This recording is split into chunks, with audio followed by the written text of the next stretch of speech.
ഓം കർപ്പണ്യദോഷോ ഭഗതസ്വഭാവകവൃക്ഷാമിത്തം ധർമ്മസുമൂഢചേതക ശ്രേയസ്യാനിശ്ചിതം ബ്രൂഹി തന്മേ ശിഷ്യസ്തേഹം ഛാതിമാം താം പ്രപന്നം. ഓം നമോ ഭഗവതേ വാസുദേവായ. നമോ ഭഗവതേ വാസുദേവായ. ഓം ശ്രീകൃഷ്ണായ പരബ്രഹ്മണേ നമഃ. എല്ലാ സജ്ജനങ്ങൾക്കും ഗുരുവായൂരപ്പൻ്റെ നാമത്തെ സാഷ്ടാംഗ പ്രണാമം. ഭഗവത്ഗീതയില് 12-ാം അധ്യായം ഭക്തിയോഗമാണ് നമ്മൾ ഇന്നലെ തുടങ്ങി വെച്ചത്. 1-ാമത്തെ ശ്ലോകത്തിൽ തന്നെ അർജുനൻ ഭഗവാനോട് ചോദിച്ചു, ഏവം സതതയുക്തായേ ഭക്താസ്ത്വാം പരിഉപാസതേ ഏ ചാപ്യക്ഷരം അവ്യക്തം തേഷാം കേ യോഗവിത്തമ. അർജുനൻ പറഞ്ഞു എന്ന് പറഞ്ഞാൽ ചോദിച്ചു, ഏവം സതതയുക്തായേ ഭക്താസാം പരിഉപാസതേ, ഇപ്രകാരം എപ്പോഴും അങ്ങയിൽ മനസ്സുറപ്പിച്ചവരായിരിക്കുന്ന ചില ഭക്തന്മാർ അങ്ങയെ ഉപാസിക്കുന്നു. ഏച അവ്യക്തം അക്ഷരം, ചിലരാകട്ടെ അവ്യക്തമായിരിക്കുന്ന അക്ഷരത്തെയും നിർഗുണം പരബ്രഹ്മത്തെയും, അക്ഷരം എന്ന് പറഞ്ഞാൽ നശിക്കാതിരിക്കുന്നത് എന്തോ, വ്യക്തമല്ലാത്തത് എന്തോ, നിർഗുണഭാവത്തിൽ ഒരു ഗുണവും ഇല്ല എന്നുള്ള ഭാവത്തിൽ വർത്തിക്കുന്നതായിരിക്കുന്ന ബ്രഹ്മത്തെ ഉപാസിക്കുന്നു. തേഷാം കേ യോഗവിത്തമ, അവരിൽ ആരാണ് ഉത്തമ യോഗികൾ? യോഗജ്ഞന്മാർ എന്നാണ് ചോദിക്കുന്നത്. ഉത്തമ യോഗജ്ഞന്മാർ എന്നാണ് പറയുന്നത്. വെറുതെ ഉത്തമ യോഗികൾ, ഭക്തിയിൽ സഞ്ചരിക്കുന്നവരെ അല്ല ഉദ്ദേശിക്കുന്ന, ഉത്തമ യോഗജ്ഞന്മാർ എന്നാണ് അർജുനൻ ചോദിക്കുന്നത്. ഇപ്രകാരം എപ്പോഴും അങ്ങയിൽ മനസ്സുറപ്പിച്ചവരായിരിക്കുന്ന ചിലർ അങ്ങയെ ഉപാസിക്കുന്നു, എന്നാൽ മറ്റു ചിലർ നിർഗുണ പരബ്രഹ്മത്തെയും ഉപാസിക്കുന്നു. ഇവരിൽ ഏതു കൂട്ടരാണ് ഉത്തമ യോഗജ്ഞന്മാർ? സഗുണമായിട്ട് ഇരിക്കുന്ന ഈശ്വരോപാസന, നിർഗുണമായിരിക്കുന്ന ബ്രഹ്മോപാസന, ഇവയിൽ ഏതാണ് കൂടുതൽ ശ്രേഷ്ഠം എന്നതാണ് ഈ ചോദ്യത്തിന്റെ സാരം. ഒന്നോടെ അത് ക്ലിയർ ആയിട്ട് പറഞ്ഞാൽ, എന്താണ് വ്യക്തോപാസന, എന്താണ് അവ്യക്തോപാസന എന്നുള്ളത് ഇന്നലെ ഞാൻ ഇൻട്രൊഡക്ഷനിൽ പറഞ്ഞതാണ്. ഇതിൽ ഉത്തമമായത് എന്താണെന്നാണ് ചോദിക്കുന്നത്. ഭഗവാനും പറയുന്നത് ഉത്തമമായ ഉപാസന എന്ന് പറയുന്നത് ബ്രഹ്മോപാസന തന്നെയാണ്, അതായത് അവ്യക്തോപാസന. പക്ഷെ വ്യക്തോപാസനയിലൂടെ അല്ലാതെ സാധാരണ ഒരു മനുഷ്യന് അഥവാ സാധാരണ ഒരു ഭക്തന് ബ്രഹ്മസാക്ഷാത്കാരത്തിലേക്ക് എത്താൻ സാധ്യമല്ല. അപ്പൊ വ്യക്തോപാസനയിലൂടെ അല്ലാതെ അവ്യക്തോപാസനയിലേക്ക് എത്താൻ സാധ്യമല്ല. വിഗ്രഹം കണ്ട് വിഗ്രഹം വച്ചുപാസിക്കുന്നത് വ്യക്തോപാസന. വിഗ്രഹം ഇല്ലാതെ ഉപാസിക്കാൻ സാധിച്ചാൽ, മനസ്സുകൊണ്ട് വിഗ്രഹത്തെ പ്രതിഷ്ഠിച്ച് മനസ്സുകൊണ്ട് പൂജ, പഞ്ചദ്രവ്യങ്ങളെ കൊണ്ട് മാനസ പൂജ നടത്താൻ സാധിച്ചാൽ അത് അവ്യക്തോപാസന, അതാണ് ശ്രേഷ്ഠം. പക്ഷെ അതിലേക്ക് എത്തണം എന്നുണ്ടെങ്കിൽ ഈ വ്യക്തോപാസനയിലൂടെ അല്ലാതെ, കാരണം നമുക്ക് പ്രമാണമൊന്നുമില്ല. അതാണ് വിഭൂതി യോഗം പറഞ്ഞിട്ട് വിശ്വരൂപ ദർശന യോഗം പറഞ്ഞു. വിഭൂതി എന്ന് പറഞ്ഞാൽ പ്രത്യക്ഷത്തിൽ നമുക്ക് ഉപാധികളായിട്ട് സൂര്യൻ, ചന്ദ്രൻ, ഈ പ്രപഞ്ചത്തിൽ എന്തൊക്കെ കാണുന്നോ, നമുക്ക് മനസ്സിലാക്കാൻ പറ്റുന്നത് എന്തൊക്കെയാണോ അതൊക്കെ ഞാനാണെന്ന് പറഞ്ഞു. അതിനപ്പുറമാണ് വിശ്വരൂപ ദർശനം. ഇതെല്ലാം കൂടെ ഒന്നിച്ച് ഒരു ശരീരത്ത് കാണുക എന്ന് പറയുന്നത്, അത് അവ്യക്തോപാസനയിലെ മനസ്സത്ര മാത്രം വികസിച്ച് മനക്കണ്ണ് തുറന്നാൽ മാത്രമേ ഈ വിശ്വത്തെ ഈശ്വരനായിട്ട് കാണാൻ സാധിക്കൂ.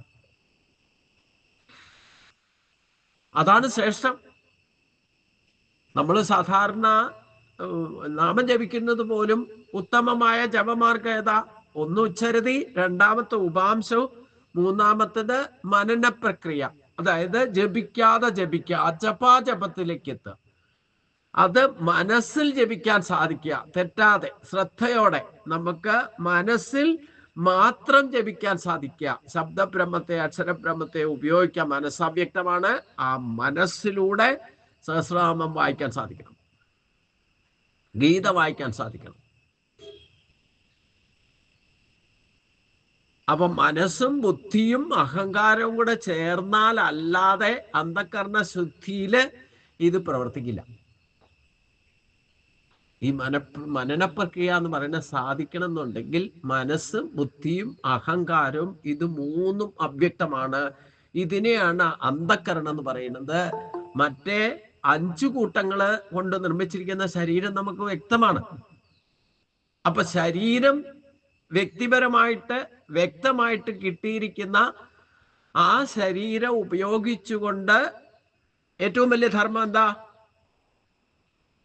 ജോ ധാരയതി ഇതി ധർമ്മഃ, എന്നെ ശരീരമാധ്യം ഖലു ധർമ്മസാധനം എന്ന് മനസ്സിലാക്കിക്കൊണ്ട് ഈ ശരീരമുള്ളപ്പോൾ ശരീരത്തിലൂടെ അല്ലാതെ വ്യക്തോപാസന നടത്തിയിട്ട് അവ്യക്തോപാസനയിലേക്ക് എത്താൻ സാധിക്കില്ല. നമ്മുടെ ശരീരത്തിൽ തന്നെ ജീവൻ അവ്യക്തമാണ്, മനസ്സ് അവ്യക്തമാണ്, ബുദ്ധി അവ്യക്തമാണ്, ആത്മാവ് അവ്യക്തമാണ്. ഇത് ഉപാസിക്കണം.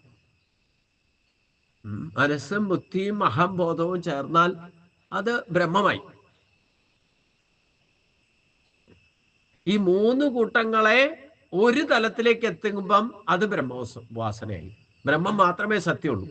ബ്രഹ്മത്തിലേക്ക് എത്തിക്കഴിഞ്ഞാൽ പിന്നെ മനസ്സുമില്ല, ബുദ്ധിയില്ല, ആത്മാവുമില്ല. ആത്മാവ് പരമാത്മാവായിട്ട് മാറി. അതിന് ഉപാധി എന്താ?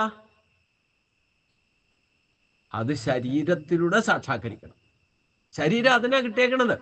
അല്ലാതെ തോന്നിവാസ ഈ ആസുരി സമ്പത്തിനെ വികസിക്കാൻ ഭൗതിക ഭോഗ സുഖങ്ങൾക്ക് വേണ്ടിയിട്ടല്ല നമുക്ക് ഈ ശരീരം, മനുഷ്യ ശരീരം കിട്ടിയിരിക്കുന്നത്. മനുഷ്യ ശരീരം കിട്ടുമ്പോഴാണ് നമുക്ക് ഈക്വലൈസ് ചെയ്ത് ഈശ്വരന്റെ ഗുണങ്ങൾ നൽകിയിട്ടുണ്ട്. രണ്ടും ഈശ്വരന്റെ ഗുണം. ആസുരി സമ്പത്തും അതെ, ദൈവിക സമ്പത്തും അതെ. അതിൽ ആസുരി സമ്പത്തിനെ ആർജിക്കാൻ വേണ്ടിയിട്ട് ദൈവിക സമ്പത്തിനെ ആശ്രയിക്കുന്ന രീതിയാണ് സാധാരണ ഭക്തി. നമ്മളൊക്കെ ചെയ്യുന്ന എന്താണ്? 99% 100 മനുഷ്യരിൽ ഒരാൾ പോലും ഉണ്ടാകില്ല ബ്രഹ്മോപാസന ചെയ്യുന്നവർ.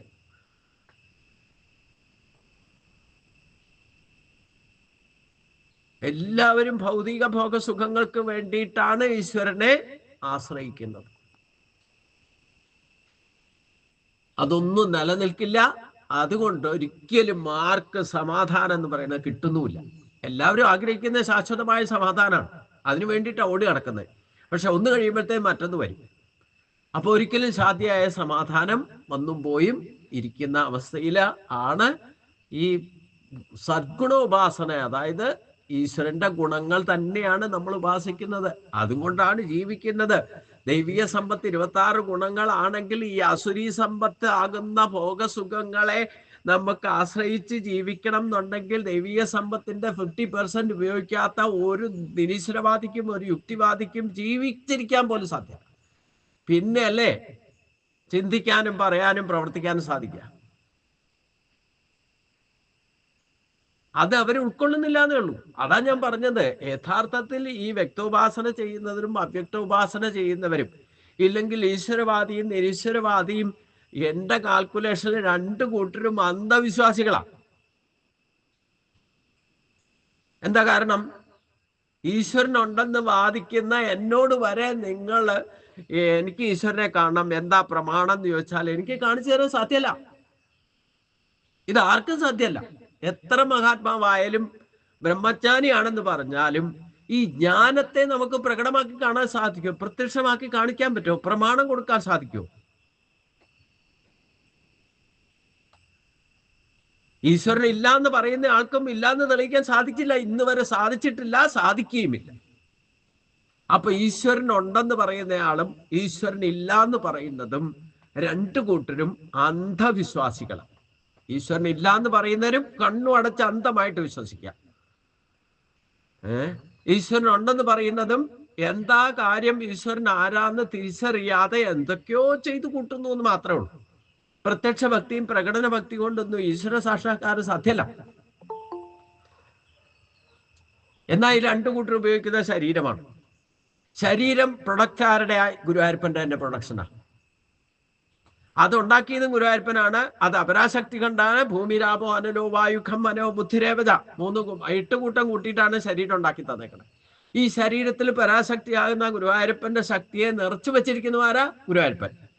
അപ്പൊ ശരീരത്തിന്റെ പ്രൊഡക്ഷനും അതില് എനർജി ആകുന്ന ശക്തി പകർന്നു നൽകിയിരിക്കണം. നിർഗുണ പരബ്രഹ്മത്തിന്റെ അംശമാണ് ജീവൻ. ആ ജീവൻ തന്നിലേക്ക് സന്നിവേശിപ്പിച്ച് തന്നിരിക്കുന്നത് ഗുരുവായൂരപ്പനാണ്. ഇത് നമുക്ക് കിട്ടിയിട്ടുള്ളത് എന്താ പ്രമാണം? ശരീരം എവിടുന്നാ കിട്ടിയെന്ന് ആർക്കെങ്കിലും പ്രമാണം കാണിച്ചു കൊടുക്കാൻ പറ്റുമോ? എന്നാൽ എല്ലാവർക്കും ഇല്ലേ ശരീരം? ഈ ശരീരത്തില് അവ്യക്തമായിരിക്കുന്ന ജീവനില്ലേ? ഓൾ ബോഡി CT സ്കാൻ നടത്തിയാൽ പോലും ജീവനെ ട്രേസ് ഔട്ട് ചെയ്യാൻ ഇന്ന് വരെ മനുഷ്യരെ കൊണ്ട് സാധിച്ചിട്ടുണ്ടോ? ഒരു ടെക്നോളജി കൊണ്ട് സാധ്യമല്ല.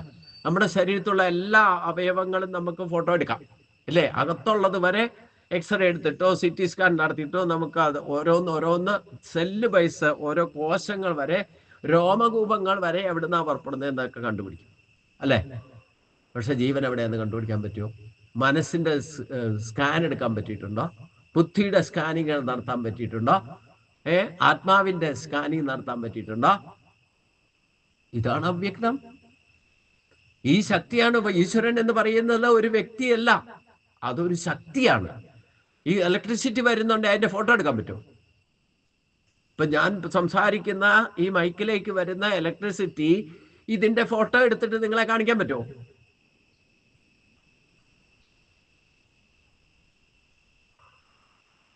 അതാണ് എനർജിയുടെ ആർക്കും സ്കാൻ ചെയ്തെടുക്കാൻ പറ്റില്ല.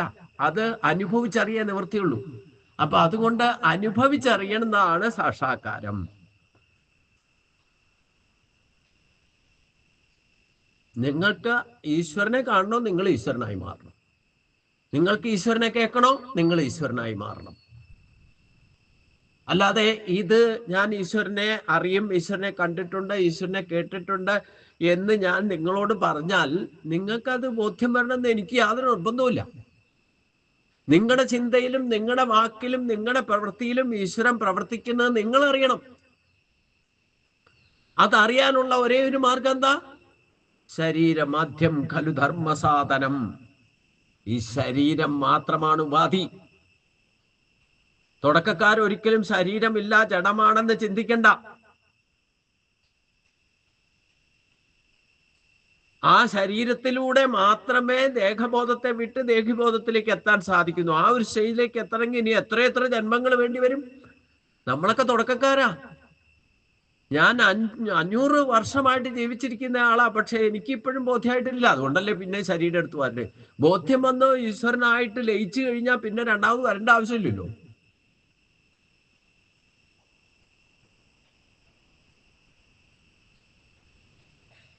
അപ്പൊ തിരിച്ചു വന്നിട്ടുണ്ടെങ്കിൽ നമുക്ക് കർമ്മബന്ധനം ഉണ്ടെന്നർത്ഥം. അത് ബ്രഹ്മജ്ഞാനികളായാലും വേണ്ടില്ല, തിരിച്ച് ജന്മം എടുക്കാൻ വന്നിട്ടുണ്ടോ അവിടെ കർമ്മബന്ധനം ഉണ്ടെന്നർത്ഥം. അത് അവനവന്റെ ക്രിയേറ്റ് ചെയ്തിട്ടുള്ള കർമ്മങ്ങളുടെ ബാക്കിയാകാം. ഇല്ലെങ്കിൽ ഈശ്വരന്റെ നിയോഗത്താ ചിലർ വരും. ഈശ്വരൻ വരുന്നതിന് പകരം ചിലരെ അയക്കും. കാരണം എന്താ? സജ്ജനങ്ങൾക്ക് മാർഗദർശനത്തിന് വേണ്ടിയിട്ട്.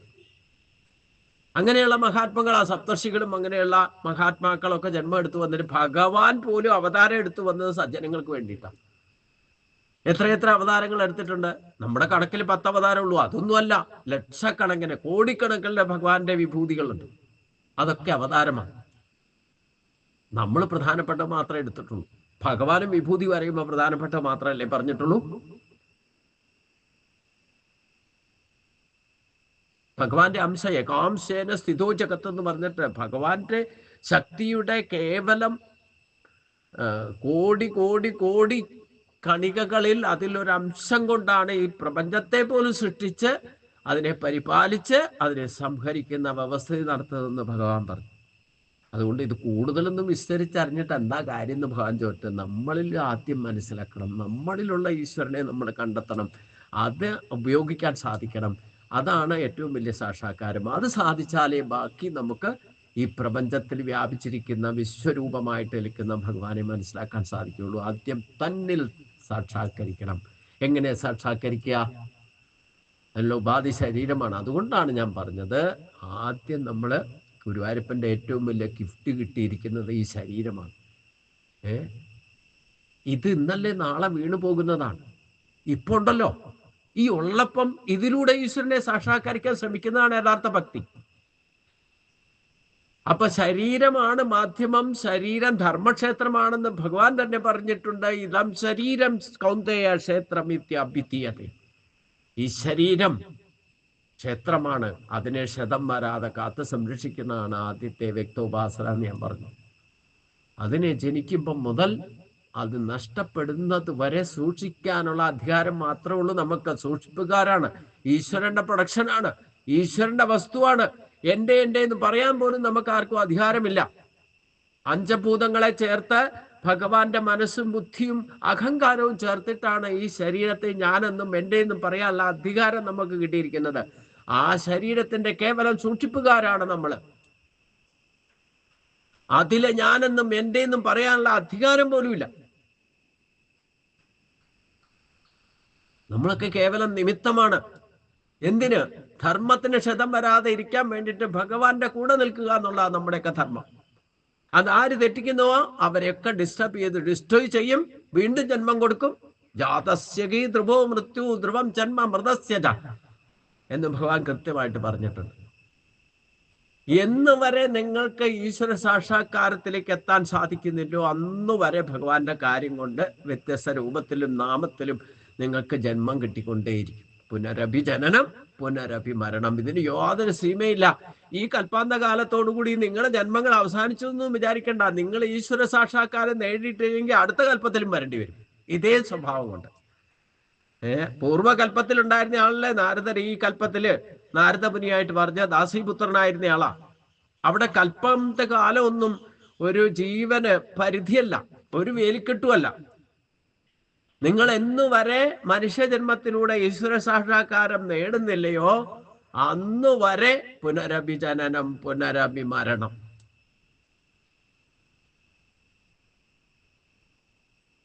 അപ്പൊ ഈ ജഡവസ്തുവായിരിക്കുന്ന ഈ ശരീരത്തിനതിൽ താമരക്കുണ്ടിൽ, ചെളിക്കുണ്ടിൽ വിളരുന്ന താമര പോലെയാണ്. അതിൽ വിളങ്ങി നിൽക്കുന്ന, ആ സഹസ്രാര പത്മത്തിൽ വിളങ്ങി നിൽക്കുന്ന ഒരേ ഒരു ശക്തിയാണ് ഈശ്വര ശക്തി. അത് താമരപ്പൂ നമുക്ക് കാണാം. താമരപ്പൂവില് ഗുരുവായൂരപ്പൻ ഇരിക്കണത് കാണാം?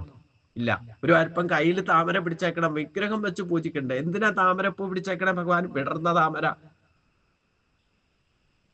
നമ്മുടെ ജീവന്റെ തത്വത്തെ കാണിച്ചു തരാണ് ഭഗവാൻ. ഇത് നിങ്ങളുടെയാണ്, വാങ്ങിക്കോളൂ. പക്ഷെ അത് കൈപ്പറ്റണമെങ്കിലേ സ്വഭാവം മാറ്റിയിട്ട് വരണം. അപ്പൊ നമ്മുടെ ശരീരത്തിലൂടെ വിവിധ സ്വഭാവങ്ങൾ, ഭാവങ്ങൾ അനേക ജന്മങ്ങളിൽ നമ്മൾ കാണിക്കുന്നുണ്ടെങ്കിൽ അതൊക്കെ നമ്മളിൽ ഇരിക്കുന്ന ഭഗവാനിൽ നിന്ന് തന്നെ ഉണ്ടായിട്ടുള്ള ഭാവങ്ങളാണ് എന്ന് നമ്മൾ ഉൾക്കൊള്ളണ്ടേ. അപ്പൊ അതിനും മാധ്യമം ഈ ശരീരം തന്നെയാണ്. അതുകൊണ്ട് ഈ ശരീരം ഉള്ളപ്പം ഒരു നിമിഷം പോലും വേസ്റ്റാക്കി കളയാതെ ഈശ്വര സാക്ഷാത്കാരത്തിന് വേണ്ടിയിട്ട് ശ്രമിക്കുക എന്നുള്ളതാണ് നമ്മുടെ ധർമ്മം. അതിനെയാണ് വ്യക്തോപാസന. വ്യക്തിപരമായിട്ട് കിട്ടിയിരിക്കുന്ന ആദ്യം ഗുരുവായൂരപ്പന്റെ പ്രൊഡക്റ്റ് ആകുന്ന അതിനെ കാത്ത് സംരക്ഷിക്കൂ. അതാണ് നമുക്ക് ബ്രഹ്മസ്വമായിട്ട് കിട്ടിയേക്കുന്നത്. ഈ ശരീരമാണ് നമ്മുടെ ബ്രഹ്മം എന്ന് മനസ്സിലാക്കിക്കൊണ്ട് അതിനെ ആദരിക്കൂ, ബഹുമാനിക്കൂ, ശുശ്രൂഷിക്കൂ, പരിരക്ഷിക്കൂ, ആയുരാരോഗ്യത്തോടെ കാത്തു സംരക്ഷിക്കൂ. നിങ്ങൾ പഞ്ചജ്ഞാനേന്ദ്രിയങ്ങളും പഞ്ചകർമ്മേന്ദ്രിയങ്ങളും പെർഫെക്റ്റ് ആയിട്ട് പ്രവർത്തിക്കുന്നത് നമ്മളെ അനുഭവിച്ചു തരുന്ന മനസ്സാണെങ്കിൽ ആ മനസ്സ് ശരീരത്തിലൂടെയാണ് പ്രവർത്തിക്കുന്നത്. എന്ന് വരെ ശരീരം ജീവനോടെ ഉണ്ടോ അന്ന് മനസ്സാണ് നിങ്ങൾക്ക് സാക്ഷാത്കാരം നൽകുന്നത്, അനുഭവം നൽകുന്നത്. സാക്ഷാത്കാരം എന്ന് പറഞ്ഞെന്താ? അനുഭവജ്ഞാനം. നല്ലതായാലും ചീത്തയായാലും, ദുഃഖിക്കുന്നുണ്ടെങ്കിലും സുഖിക്കുന്നുണ്ടെങ്കിലും, ഇന്ദ്രിയ ഭോഗസുഖങ്ങൾ അനുഭവിക്കുന്നുണ്ടെങ്കിൽ ആ അനുഭവം തരുന്നത് മനസ്സാണ്. ആ ഇന്ദ്രിയം ഞാനാണെന്ന് ഭഗവാൻ പറഞ്ഞിട്ടുണ്ട്. ആദ്യം അതിനെ ഉപാസിക്കൂ. നമുക്ക് ശരീരത്തിലുള്ളതിനെ ആദ്യം ഈശ്വരീയമായിട്ട് കണ്ടുകൊണ്ട് അതിനെ സാക്ഷാത്കരിക്കാൻ ശ്രമിക്കൂ. അതാണ് വ്യക്തോപാസന. നിങ്ങൾക്ക് ഇത് സാക്ഷാത്കരിക്കാതെ ഒരു വിഗ്രഹത്തിലെ ഈശ്വര ചൈതന്യത്തെ നിങ്ങൾക്ക് കാണാൻ പറ്റില്ല. നിർഗുണ പരബ്രഹ്മമായിട്ട് കരിങ്കലിന്റെ രൂപത്തിലോ ഏത് രൂപത്തിലോ സ്വർണ്ണ വിഗ്രഹം കൊണ്ടൊന്ന് പൂജിച്ചാലും അതിലെ ഈശ്വരനെ നിങ്ങൾക്ക് കാണണമെന്നുണ്ടെങ്കിൽ നിങ്ങളുടെ ഉള്ളിൽ ആത്മബോധം ഉണ്ടായിരിക്കണം. ഇല്ലെങ്കിൽ എത്ര പേരെടുത്ത തന്ത്രി പ്രതിഷ്ഠിച്ചാന്ന് പറഞ്ഞാലും നിങ്ങൾക്ക് ഈശ്വരനെ അറിയാൻ സാധ്യമല്ല.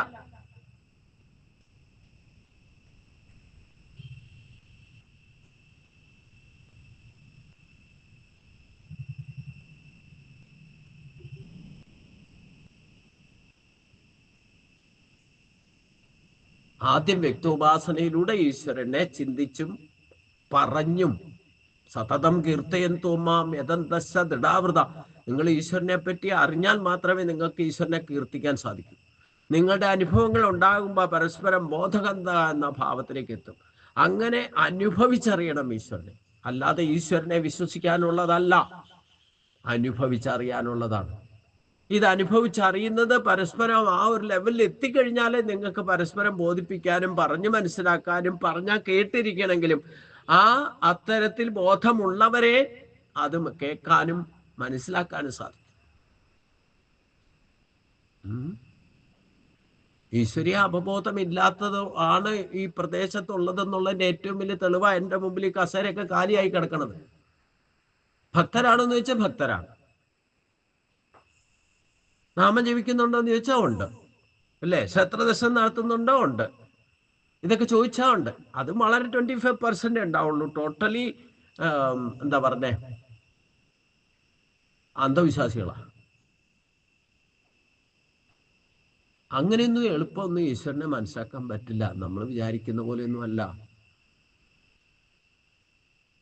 അത് മനസ്സിലാക്കാനുള്ള അവസരം കിട്ടിയാൽ അത് ഉപയോഗിക്കാതിരിക്കുന്നതും അവർക്ക് പാപരാഹിത്യം വരാത്തത് കൊണ്ടാണ്. അങ്ങനെ എളുപ്പമൊന്നും ആർക്കും ഈശ്വരനെ മനസ്സിലാക്കി കൊടുക്കില്ല, അല്ലേ? 18 അക്ഷോഗണി പടയുടെ അല്ലേ അർജുനൻ മാത്രമേ ഈ ആത്മബോധം ഉണ്ടാക്കുന്ന ഉപദേശം കേട്ടിട്ടുള്ളൂ. ഈവൻ ധർമ്മപുത്രർക്ക് പോലും കേൾക്കാൻ സാധിച്ചില്ല. പഞ്ചപാണ്ഡവര് വേറെയുണ്ട്, ഇല്ലേ? കേമന്മാരുണ്ടായിരുന്നല്ലോ. ധർമ്മത്തിനു വേണ്ടി ശപഥം ചെയ്തിരിക്കുന്ന ഭീഷ്മ പിതാമഹൻ ഉണ്ടായിരുന്നു. 2 കൂട്ടരെ അസ്ത്രശസ്ത്രങ്ങൾ പഠിപ്പിച്ചതും ബ്രഹ്മജ്ഞാനിയായിരുന്ന ഒരു ബ്രാഹ്മണനും ഉണ്ടായിരുന്നു, ഇല്ലേ? ദ്രോണരെ പോലെയുള്ളവര്. എന്നിട്ട് എന്തേ കേൾക്കാൻ സാധിക്കാത്തത്?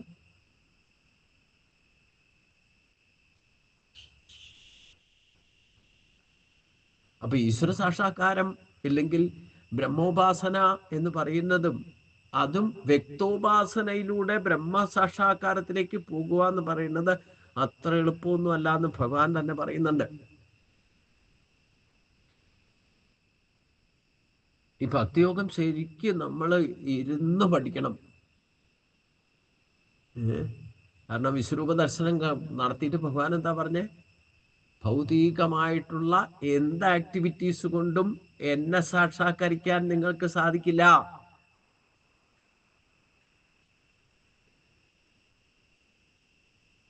എന്നാ ഏകാന്ത ഭക്തി കൊണ്ട് അനന്യഭക്തി കൊണ്ട് പറഞ്ഞു. ഈ അനന്യഭക്തിയും ഏകാന്ത ഭക്തി എന്ന് പറയുന്നത് രണ്ടും ഒന്നാണെങ്കിലും ഇത് എങ്ങനെ സാധിക്കും അറിയണ്ടേ? നമ്മൾ കുറെ ഷോ കാണിച്ച അലങ്കാരഭൂഷിതമായിട്ടൊരു കുറെ വിളക്കുകളൊക്കെ വെച്ചിട്ട് ഭഗവാനെ അലങ്കരിച്ച് ഒരു പൂജയൊക്കെ നടത്തിയ വലിയ കേമാന്ന വിചാരം, അല്ലേ?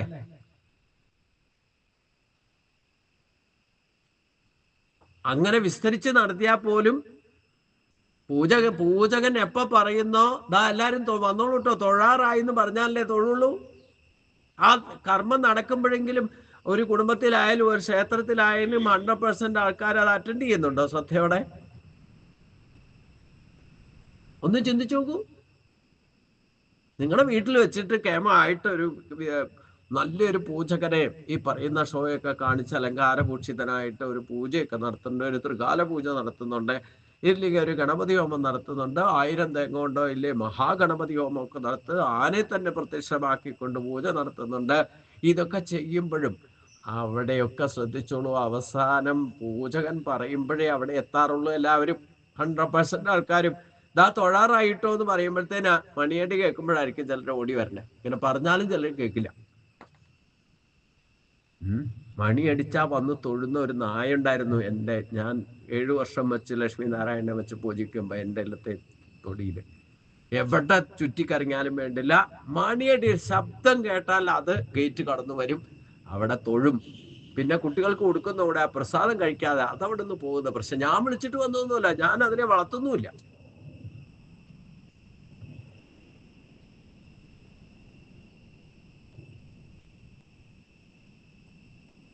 എവിടുന്നാ ഇതിന് പ്രേരണ കിട്ടിയത്?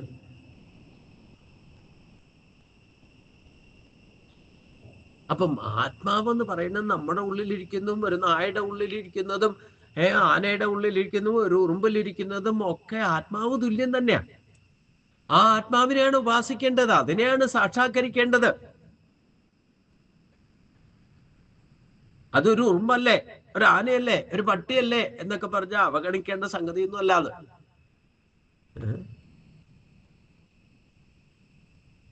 എല്ലാം ഭഗവാന്റെ അംശം തന്നെയാ ഇവിടെ. അതൊക്കെ ജീവിക്കുമ്പോൾ അതിൻ്റെതായ സ്വഭാവം കാണിക്കും. സ്വഭാവസ് പ്രവർത്തത. കടുവയ്ക്ക് മനുഷ്യന്റെ സ്വഭാവം കാണിക്കാൻ പറ്റുമോ? അതിൻ്റെ വിശന്ന ഭക്ഷണം കഴിക്കുക എന്നുള്ളത് അത് മാംസബുക്കാണ്. ആ മാംസം അന്വേഷിച്ച് പോവും. അത് ഏറ്റവും പ്രിയ അതായിരിക്കും. ഇങ്ങനെ ഈ സ്വഭാവസു പ്രവർത്തത എന്ന് പറയുന്നത് ഒക്കെ വ്യത്യസ്തമായ കർമ്മങ്ങളെ കൊണ്ട് വന്നു ഭവിക്കുന്ന അധോജന്മങ്ങളാണ്. അതിൽ നിന്ന് ശ്രേഷ്ഠമായൊരു മനുഷ്യജന്മം കിട്ടിയിട്ട്, മനുഷ്യ ശരീരം കിട്ടിയിട്ട് ഈശ്വര സാക്ഷാത്കാരത്തിനാണ് ഈ ശ്രേഷ്ഠമായ ദിവ്യമായ ജന്മം കിട്ടുന്നതെന്ന് ഭഗവാൻ മനുഷ്യനായിട്ട് ജനിച്ചിട്ട് നമ്മളെ കാണിച്ചു തന്നു അല്ലേ? എന്നിട്ടും ആ മനുഷ്യ ശരീരത്തോടു കൂടി വന്നിരിക്കുന്ന ഭഗവാനെ കള്ളനായിട്ട് പറഞ്ഞുകൊണ്ട് നടക്കുക, പൊട്ടിക്കൊഴിച്ചുകൊണ്ട് നടക്കുക. കണ്ണൻ കള്ളനാത്ര. ഇതാണ് വ്യക്തോപാസന.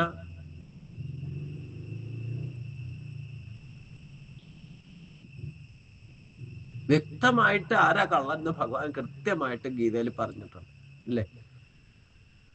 നമുക്ക് ശരീരത്തിന്റെ ഉടമസ്ഥത പോലും നമ്മുടെ അല്ല. നമ്മൾ അതിന്റെ സൂക്ഷിപ്പുകാരാണ്. അതിനെ നമ്മുടെ ഇഷ്ടത്തിന് ദുർവിനിയോഗം ചെയ്താൽ നമ്മൾ ഭഗവാന്റെ മുമ്പിൽ കള്ളനാ. നമ്മുടെ ഇന്ദ്രിയ ഭോഗസുഖങ്ങൾക്ക് വേണ്ടിയിട്ട് നമ്മൾ ആ ശരീരത്തെ ദുർവിനിയോഗം ചെയ്താൽ അങ്ങനെ ചെയ്യുന്നവരൊക്കെ ഭഗവാന്റെ മുമ്പിൽ ദൃഷ്ടിയിൽ കള്ളന്മാരാണ്.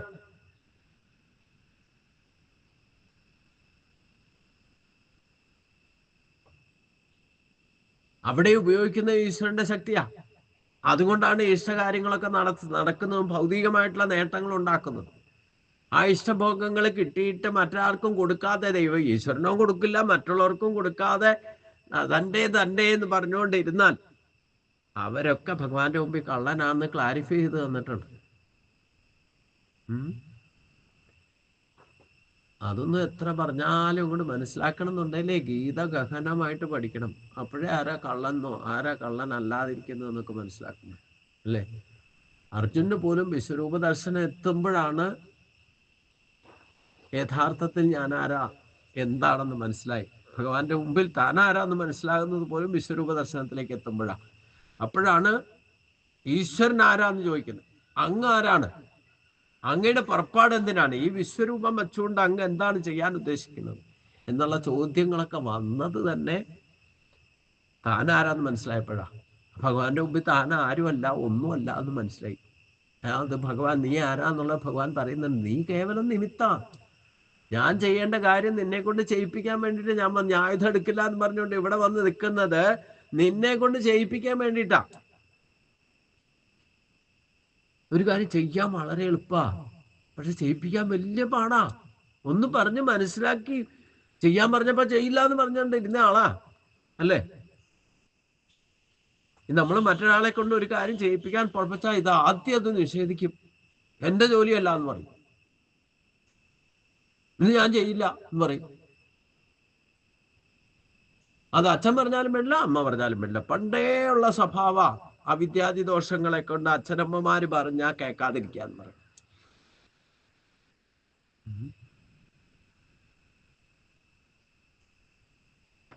അതാണ് വിദ്യാദി ദോഷങ്ങൾ. ബ്രഹ്മപ്രജാപതി പോലും ആദ്യം സൃഷ്ടിച്ച വിദ്യാദി ദോഷങ്ങളായതുകൊണ്ട് ആദ്യത്തെ സൃഷ്ടി തന്നെ ഈ 4 സനൽകുമാരന്മാരാണ് ബ്രഹ്മപ്രജാപതി ആദ്യമായിട്ട് മനുഷ്യരെ സൃഷ്ടിച്ചത്.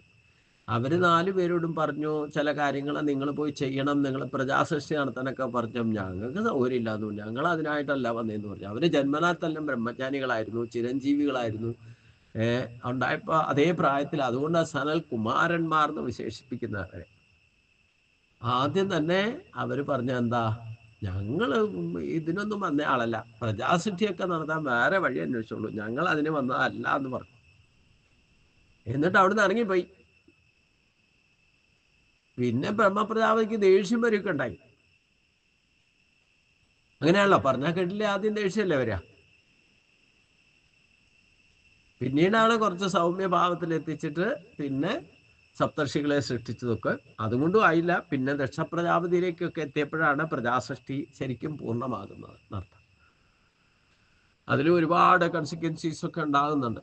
അപ്പം ഈ സൃഷ്ടികർത്താവ് സൃഷ്ടി ചെയ്യുന്ന അനുഷ്ഠാനങ്ങൾ ചെയ്യുമ്പോൾ പോലും അതിൽ നിന്ന് കൺസിക്വൻസീസ് ഉണ്ടാകുമെന്ന് പറഞ്ഞിട്ടുണ്ട്. അതാണ് നമ്മൾ ലക്ഷ്യം തീരുമാനിച്ചാൽ അനുഷ്ഠാനങ്ങൾ അനുഷ്ഠിക്കുമ്പം അതിൽ നിന്നുണ്ടാകുന്ന അനുഭവങ്ങൾ കർമ്മത്തിന്റെ ഗതിഗഹനമായതുകൊണ്ട് ഓരോന്ന് ചെയ്ത് കഴിയുമ്പോഴായിരിക്കും അതിന്റെ റിസൾട്ട് വരിക എന്നർത്ഥം. അപ്പൊ അതെന്താകുന്നുള്ളത് നമ്മൾ ഏത് ഭാവത്തിൽ ഏത് രീതിയിലാണോ അത് അനുഷ്ഠിക്കുന്നത് അതനുസരിച്ച്. ഇപ്പൊ ബ്രഹ്മപ്രജാപതി തന്നെ ഉദ്ദേശിച്ചത് എന്താ? 4 വരെ സൃഷ്ടിച്ച ആദ്യ അവിദ്യാദിഷ്ടങ്ങൾ ആദ്യം വേഗം സൃഷ്ടിച്ചു. അത് ഏറ്റവും വലിയ അബദ്ധം. ആദ്യ അവിദ്യാദി ദോഷങ്ങളെ ഉണ്ടാക്കിയത് കൊണ്ടാണ് പിന്നീട് സനൽകുമാരന്മാരെ സൃഷ്ടിച്ചപ്പം ആദ്യം ആ അവിദ്യാദി ദോഷങ്ങൾ അവരെ ബാധിച്ചു. അച്ഛൻ പറഞ്ഞത് കേൾക്കാതിരിക്കുകയാണ്.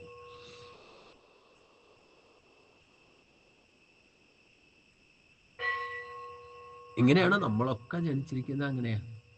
ആദ്യം ജനിച്ചാൽ ആദ്യം കരച്ചിൽ തുടങ്ങാനോ ഇല്ലേ കരയിപ്പിക്കാനും കാരണം എന്താ? അവിദ്യാദി ദോഷങ്ങൾ.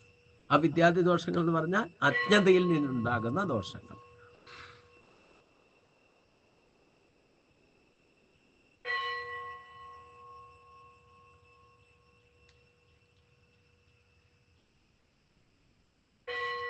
അപ്പൊ അതുകൊണ്ട് ഇതിനെല്ലാം മാധ്യമം എന്താ? ഇതൊക്കെ നല്ലത് നമ്മുടെ ചിന്ത, വാക്ക്, പ്രവൃത്തി, ഇതിലൊക്കെ ഗുണദോഷങ്ങളുണ്ട്. ഇത് തിരിച്ചറിയണമെങ്കിൽ ഈ ശരീരം ജീവനോടെ പെർഫെക്റ്റ് ആയിട്ട് ഉപയോഗിക്കാൻ നമുക്ക് സാധിക്കണം. അതുകൊണ്ട് വ്യക്തോപാസന എന്ന് ഞാൻ കൽപ്പിക്കുന്നത് നമ്മുടെ ശരീരത്തെ ആദ്യം യഥാവിധി ആദരിച്ചും ബഹുമാനിച്ചും സൃഷ്ടിച്ച് പൂർണ്ണ ആയുരാരോഗ്യത്തോടു കൂടി നിങ്ങൾ ജനിക്കുമ്പോൾ മുതൽ മരണം വരെ ഇരിക്കാൻ സാധിച്ചാൽ അത് ഏറ്റവും വലിയൊരു സിദ്ധിയാണ്.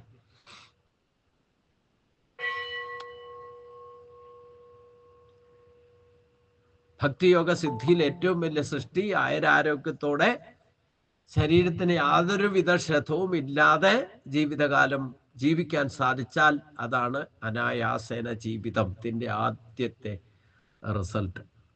അതാണ് സിദ്ധി. സ്വയം ബുദ്ധിമുട്ടാതെ മറ്റൊരാളെ ബുദ്ധിമുട്ടിക്കാതെ ജീവിക്കണമെങ്കിൽ ആദ്യം ശരീരമാദ്യം ഖലു ധർമ്മ സാധനം. വലിയ ബ്രഹ്മചാരിയുടെ അത്യുന്നതയിലേക്ക് എത്തുമ്പം ശരീരം ജഡമാണെന്നൊക്കെ നിങ്ങൾക്ക് ബോധ്യം വന്നാൽ ഉപേക്ഷിച്ചോളൂ ശരീരം, കുഴപ്പമൊന്നുമില്ല. പക്ഷേ ഒരു ചെളിക്കുണ്ടി വളർന്നു വരുന്ന ഒരു താമരപ്പൂ പോലെയാണ് നമ്മുടെ ശരീരം.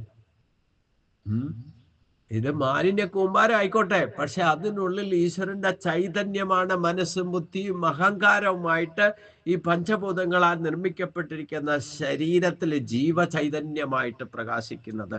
അതാണ് ഏറ്റവും വലിയ സൃഷ്ടികർത്താവ്. ആ ഉപാസനയിലേക്ക്, ആ ശക്തിയെ ഉപാസിക്കണം നമ്മൾ. അതിലേക്ക് എത്തണമെന്നുണ്ടെങ്കിൽ കുറച്ച് വിഷമമാണ്, പക്ഷെ അത് ഉത്തമമാണെന്ന് ഭഗവാൻ ആദ്യം തന്നെ മറുപടി പറയുന്നു.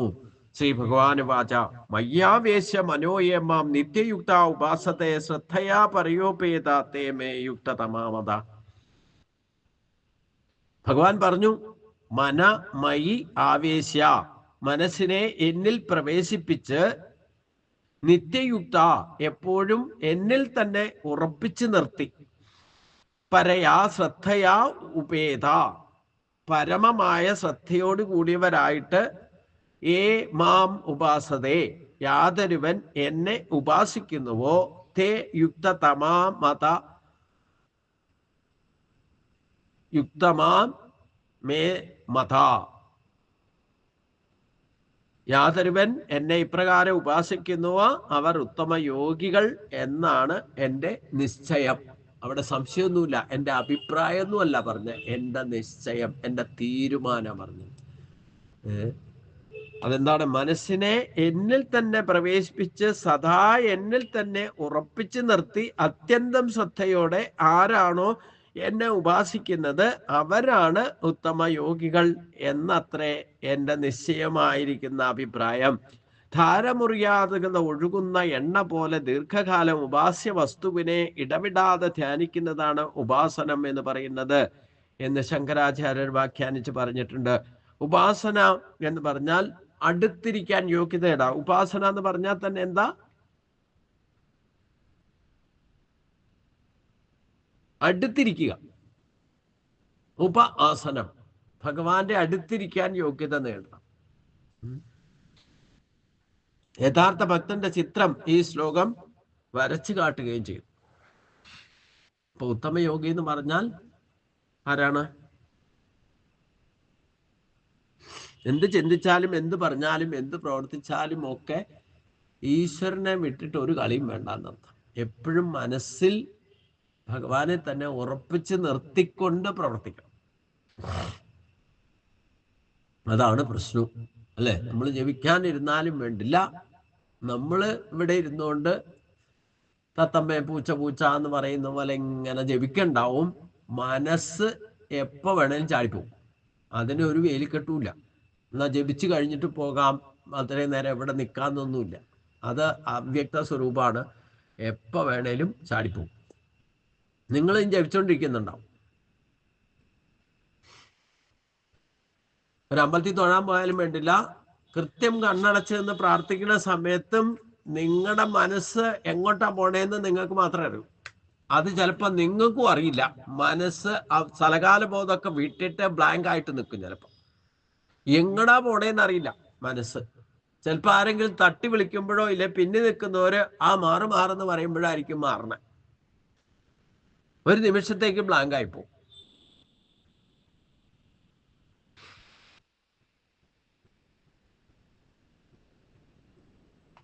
എന്നാ ഈശ്വരിലേക്ക് എത്തുവോ? അതുമില്ല. എവിടെ പോണു? എന്തോ വേറൊരു ചിന്തയിൽ പെട്ടുപോയി. അതുകൊണ്ടാണ് സ്ഥലകാലം. നമുക്കിപ്പോ അങ്ങനെ ശ്രദ്ധയൊക്കെ, മനുഷ്യന് ശ്രദ്ധാമയനാണ്. അവ്യക്തമായിരിക്കുന്ന ഈശ്വരനിലേക്ക് പോകാൻ വേണ്ടിയിട്ട് അതിന് പ്രത്യേക ഒരു ഉപാധിയൊന്നും വേണ്ട. മനസ്സിന് പ്രത്യേക ഒരു സ്വരൂപവും ഇല്ല, അത് തന്നെ അവ്യക്തമാണ്. അപ്പൊ മനസ്സ് എപ്പോഴാ ഏത് പഴുതിലൂടെ ചാടിപ്പോണേന്നും പറയാൻ പറ്റില്ല. മനസ്സ് നമ്മളോട് പറയാതെ പറഞ്ഞിട്ടാ പോണേന്ന് നമുക്ക് അറിയാമല്ലോ. അപ്പൊ മനസ്സിനെ ഉറപ്പിച്ച് നിർത്തണം എന്നാ പറഞ്ഞു. മനസ്സിനെ എന്നിൽ തന്നെ പ്രവേശിപ്പിച്ച് സദാ എന്നിൽ തന്നെ ഉറപ്പിച്ച് നിർത്തി അത്യന്തം ശ്രദ്ധയോടെ ആരാണോ എന്നെ ഉപാസിക്കുന്നത്, ഒന്ന് ഭഗവാന്റെ അടുത്തിരിക്കാൻ യോഗ്യത നേടണം. അർഹത എല്ലാവർക്കും ഉണ്ട്, അടുത്തിരിക്കാൻ യോഗ്യത നേടണം. അല്ലെങ്കിൽ നിങ്ങൾ ഇരിക്കില്ല. നിങ്ങളെ കൊണ്ട് ഇരുത്തിയാലും ഇരിക്കില്ല. അയ്യോ അവിടെ ഇരിക്കാവോ എന്ന് ചോദിക്കും, അല്ലേ? ഇല്ലെങ്കിൽ അവിടെ ആരും കയറരുത്, അവിടെ വിലക്കുണ്ടാവും. നിങ്ങൾ കയറണം എന്ന് വിചാരിച്ചാൽ നിങ്ങളെ കയറാൻ സമ്മതിക്കില്ല. നിങ്ങൾക്ക് ഭഗവാന്റെ അടുത്ത് ഇരിക്കണം എന്ന് ആഗ്രഹം ഉണ്ടെങ്കിലും അവിടെ വിലക്കുണ്ടാവും. അപ്പൊ പ്രതിബന്ധങ്ങൾ എന്തൊക്കെ തരത്തില വരിക എന്ന് പറയാൻ പറ്റില്ല.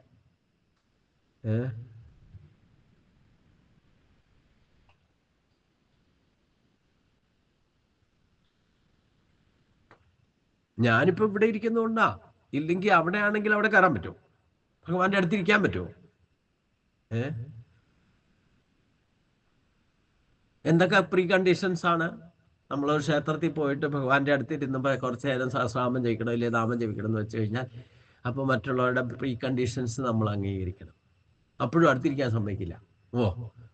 എന്തിനാ അടുത്തിരിക്കണം? അതിനടുത്തിരിക്കാൻ അധികാരമുള്ളവർ വേറെ ഉണ്ട്. ഇതൊക്കെ നമ്മുടെ കാഴ്ചപ്പാടാ. നിങ്ങളുടെ ഉള്ളിൽ ഗുരുവായൂരപ്പൻ ഇരിക്കണ്ടേ? നിങ്ങൾ അടുത്ത് തന്നെ ഇരിക്കില്ലേ? പിന്നെ എന്തിനാ വേറൊരു സ്ഥലത്തേക്ക് പോണേ?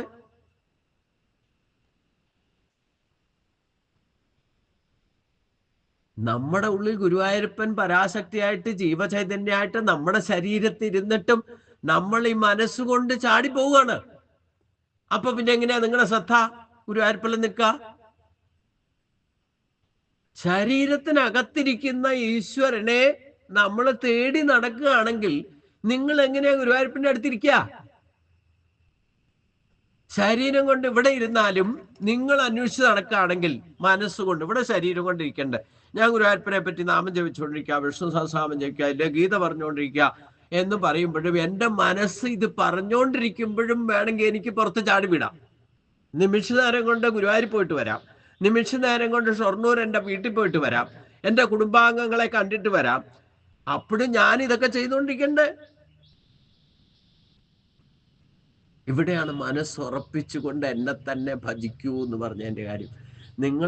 ഞാനിപ്പോ ഇത് പറയുന്നുണ്ടെങ്കിൽ, ഞാനിത് ചിന്തിക്കുന്നുണ്ടെങ്കിൽ, ഗീത പറയുന്നുണ്ടെങ്കിൽ എൻ്റെ മനസ്സ് ഗുരുവായൂരപ്പനിൽ തന്നെ ഉറച്ചു നിന്നുകൊണ്ടല്ലെങ്കിൽ എനിക്ക് ഇതുപോലെ പറയാൻ സാധ്യമല്ല.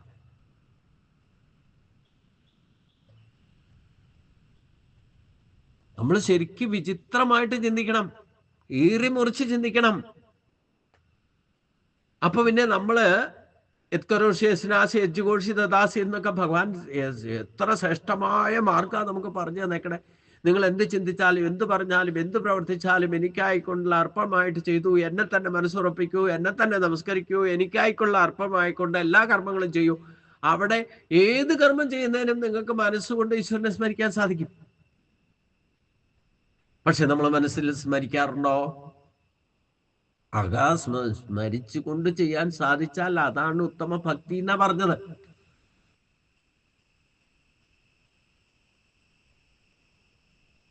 ഉത്തമ യോഗജ്ഞന്മാരാണെന്നാ പറഞ്ഞത്. അപ്പൊ അവ്യക്തോപാസന തന്നെയാണ് ശ്രേഷ്ഠം. അവ്യക്തോപാസന എന്ന് പറഞ്ഞാൽ എന്താ? നമ്മൾ എന്ത് ചിന്തിച്ചാലും മനസ്സ് അവ്യക്തമാണ്. ആ മനസ്സിൽ അവ്യക്തമായിരിക്കുന്ന ഈശ്വരനെ ഉറപ്പിച്ചു നിർത്തണം, മനസ്സുകൊണ്ട് പൂജിക്കണം. നമ്മൾ ചിന്തിക്കുന്നതും പറയുന്നതും പ്രവർത്തിക്കുന്നതും ഒക്കെ പഞ്ചദ്രവ്യങ്ങളെ കൊണ്ട് ചെയ്യുന്ന കർമ്മങ്ങളും പൂജയായി മാറണം.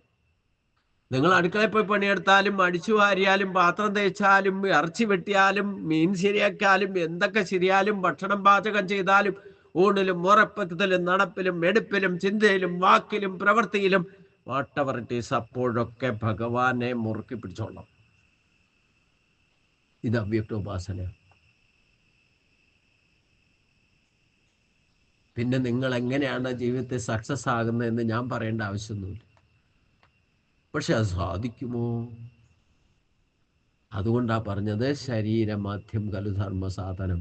ശരീരത്തിനകത്ത് എവിടെയെങ്കിലും ശരീര സംബന്ധമായിട്ട് നിങ്ങൾക്ക് ഡിസ്റ്റർബൻസ് ഉണ്ടെങ്കിൽ നിങ്ങളുടെ മനസ്സ് അങ്ങോട്ട് പോകും. അല്ലേ? ഞാനിവിടെ ഇരുന്ന് പറയുമ്പം എന്നെ ഒരു കൊതുക് വന്ന് കടിച്ചാൽ ഞാൻ അറിയാതെ ഡിസ്റ്റർബ് ആകും. നിസ്സാര സംഗതിയാ.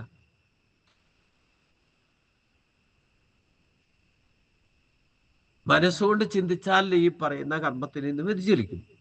അപ്പൊ പിന്നെ നേരിട്ട് എന്തെങ്കിലും സംഭവിച്ചാലോ? നമ്മുടെ മുമ്പിക്കടെ പലരും വരും, ഒന്നുമില്ലേലും പക്ഷിയും പ്രാണികളും, ഇവിടെ ചിലപ്പോൾ കുരങ്ങന്മാർ വരും, നായ്ക്കൾ വരും, ഇതിലേക്ക് കടന്നു പോകും, തിരിച്ചു വരും ചിലപ്പം. ഇതിനിടയ്ക്ക് വേറെ അപശബ്ദങ്ങൾ എന്തൊക്കെ കേൾക്കും. ഇവിടെയൊക്കെ ശ്രദ്ധ ഉറപ്പിച്ച ഒന്നിൽ തന്നെ നിൽക്കുക എന്ന് പറയുന്നതാണ് അവ്യക്തോപാസന. 100% പ്രസന്റ് കണ്ടീഷനിൽ നമ്മുടെ മനസ്സെവിടെയാണോ അവിടെ നിങ്ങളുടെ ഇന്ദ്രിയ ശക്തികളും ശരീരശക്തിയും പൂർണ്ണമായിട്ട് ഇൻവോൾവ് ആയിട്ട് പ്രവർത്തിക്കണം. അതാണ് ഉറപ്പിച്ച് കർമ്മങ്ങൾ ചെയ്യാന്ന് പറയുന്നത്. അതിനെല്ലാം മീഡിയേറ്ററായിട്ട് നിൽക്കുന്ന മനസ്സാണ്. ഇന്ദ്രിയങ്ങളിൽ മനസ്സ് ഞാനാകുന്നു എന്ന് ഭഗവാൻ പറഞ്ഞതും ഓർത്തിരുന്നോളാം. മനസ്സ് അവ്യക്തമാണ്. ഇന്ന് വരെ മനസ്സിന്റെ രൂപം ആർക്കും ശരീരത്തിൽ എവിടെയായിരിക്കുന്നതെന്ന് കണ്ടുപിടിക്കാൻ സാധിച്ചിട്ടില്ല. അത് സ്കാനിങ് റിപ്പോർട്ട് കിട്ടിയിട്ടില്ല ഇന്ന് വരെ. അപ്പോൾ അതുകൊണ്ട് ആ മനസ്സ് അവ്യക്ത സ്വരൂപമാണ്. ആ അവ്യക്തമായിരിക്കുന്ന സ്വരൂപത്തിൽ അവ്യക്തമായിരിക്കുന്ന ബ്രഹ്മത്തെ കണ്ടെത്താൻ സാധിച്ചാൽ അത് ഉറച്ചുകൊണ്ട് ചിന്തയിലും വാക്കിലും പ്രവൃത്തിയിലും നിങ്ങൾക്ക് ജീവിക്കാൻ സാധിച്ചാൽ, ഓരോ നിമിഷവും കഴിച്ചു കൂട്ടാൻ, ഒരു നിമിഷമെങ്കിലും കഴിച്ചു കൂട്ടാൻ സാധിച്ചാൽ നിങ്ങൾ അവ്യക്തോപാസനയിൽ എത്തി എന്ന് പറയാം. ഒരു നിമിഷത്തേക്കെങ്കിലും നിങ്ങൾക്ക് 100% ഇൻവോൾവ് ആയിക്കൊണ്ട് ശ്രദ്ധയോടുകൂടി ഈശ്വരകാര്യമെങ്കിലും ഒരു കാര്യമെങ്കിലും ചെയ്യാൻ സാധിച്ചാൽ അതാണ് വ്യക്തോപാസന. ആ വ്യക്തോപാസനയല്ല, അത് അവ്യക്തോപാസന. അത് തന്നെയാണ് ശ്രേഷ്ഠം എന്നൊന്നോടെ ഉറപ്പിച്ച് പറയാണ് അടുത്ത 2 ശ്ലോകങ്ങളിലൂടെ. ത്വക്ഷരമനിർദ്ദേശം അവ്യക്തം പരിഭാസത്തെ സർവത്ര ഗമചിന്യം ച കൂടസ്ഥമചലം ത്രിമ സംനിയമേന്ദ്രിയ ഗ്രാമം സർവത്ര സമബുദ്ധയാത്തെ പ്രാപ്നുവന്തി മാമേവ സർവഭൂതഹിതേ രഥ. ഇന്ദ്രിയ ഗ്രാമം സംയമ്യ, ഇന്ദ്രിയ സമൂഹത്തെ വേണ്ട വിധം നിയന്ത്രിച്ച് ഈ അവ്യക്തോപാസനയിലേക്ക് പോകണമെന്നുണ്ടെങ്കിൽ, ഭഗവാൻ ആദ്യം പറഞ്ഞ കാര്യം സാധിക്കണമെങ്കിൽ, ഉത്തമ ഭക്തിയോഗത്തിൽ ഉത്തമ യോഗജ്ഞനായിട്ട് മാറണമെങ്കിൽ, ഈ മനസ്സിനെ ഏകാഗ്രമാക്കി മനസ്സിനെ ഉറപ്പിച്ച് മനസ്സിൽ തന്നെ എന്നെ ഉറപ്പിച്ചുകൊണ്ട് കർമ്മങ്ങൾ എന്ത് ചെയ്താലും അതൊക്കെ ഏറ്റവും വലിയ ഉപാസനയാണെന്ന് ഭഗവാൻ പറഞ്ഞു. അതാണ് അവ്യക്തോപാസന. അവ്യക്തമായിരിക്കുന്ന മനസ്സിൽ അവ്യക്തമായിരിക്കുന്ന ബ്രഹ്മത്തെ ഉപാസിക്കാൻ സാധിക്കുന്നതാണ് ഏറ്റവും വലിയ ശ്രേഷ്ഠമായ ഭക്തി. പക്ഷേ അത് സാധിക്കണമെന്നുണ്ടെങ്കിൽ എന്ത് വേണം? ഏത്വശനം അർദ്ദേശ അവ്യക്തം പരിഭാസതേ സർവത്ര ഗമചിന്യം ച കൂടസ്ഥമചലം ധ്രുവം സ്വം നിയമേന്ദ്രിയ ഗ്രാമം സർവത്ര സമബുദ്ധയ തേ പ്രാപ്നുവന്തി മാമേവ സർവഭൂതഹിതേരത.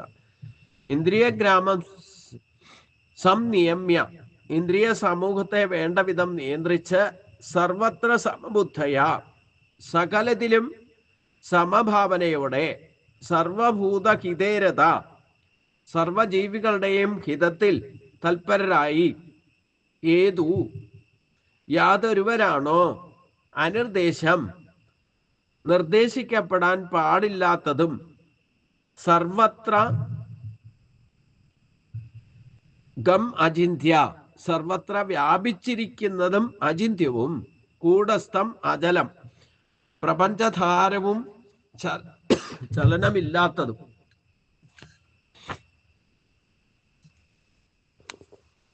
ധ്രുവം അവ്യക്തം അക്ഷരം ച, ശാശ്വതവും അവ്യക്തമായിരിക്കുന്ന അക്ഷരത്തെ, അക്ഷരബ്രഹ്മത്തെ പര്യുപാസത്തെ ഉപാസിക്കുന്നത് തേ മാം ഏവ പ്രാപ്നുവന്തി, അവർ എന്നെ തന്നെ പ്രാപിക്കും. അതായത് അവ്യക്തോപാസന നടത്തുന്നവര് ബ്രഹ്മത്തെ ഉപാസിച്ച ബ്രഹ്മമായി ഭവിക്കും എന്നർത്ഥം. ആരാണോ അവ്യക്ത ആയിരിക്കുന്ന എന്നെ തന്നെ ഉപാസിക്കുന്നത്, അവ്യക്ത സ്വരൂപമായിക്കൊണ്ട് എന്നെ ഉപാസിക്കുന്നത്, അവർ എന്നിൽ തന്നെ പ്രാപിക്കും എന്നാണ്.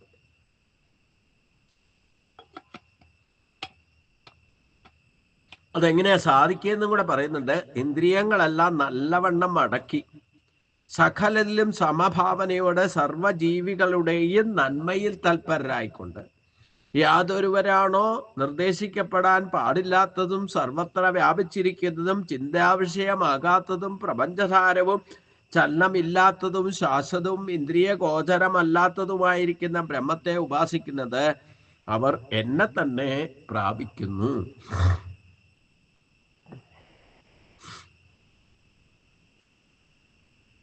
അപ്പൊ ആദ്യം തന്നെ ഭഗവാൻ 2-ാം അധ്യായത്തിൽ പറഞ്ഞ കാര്യം ഇവിടെ ഓർമ്മിപ്പിക്കുന്നുണ്ട്. യഥാസംഹരത്തെ ചായം കൂർമോഘാനീവ സർവശഃ ഇന്ദ്രിയാണിന്ദ്രിയാത്യപ്യഗതസ്യ പ്രജ്ഞാ പ്രതിഷ്ഠിത. ഈ ഉപാധി പറഞ്ഞിരിക്കുന്നതൊക്കെ ശരീരത്തിലുള്ളതാണ്, പുറത്തുനിന്നൊന്നും നമ്മൾ കൊണ്ടുവരേണ്ട ആവശ്യമൊന്നുമില്ല. ഈ പഞ്ചേന്ദ്രിയങ്ങളെ നിയന്ത്രിക്കുക. ആമ അതിന്റെ ഇന്ദ്രിയങ്ങളെ പ്രതിസന്ധി ഘട്ടത്തിൽ നിയന്ത്രിക്കുന്നതിന് ഉള്ളിലേക്ക് വലിക്കുന്നത് പോലെ നമ്മുടെ പഞ്ചേന്ദ്രിയങ്ങളെ, പഞ്ചജ്ഞാനേന്ദ്രിയങ്ങളെ നിയന്ത്രിക്കണം. കുതിച്ചു പായുന്ന വെളുത്ത കുതിരകളാണ്, 5 കുതിരകളാണ് ഈ ഇന്ദ്രിയങ്ങൾ. രഥമാകുന്ന ശരീരത്തിൽ കുതിച്ചു പായുന്ന കുതിരകളാണ് ഈ ഇന്ദ്രിയങ്ങൾ.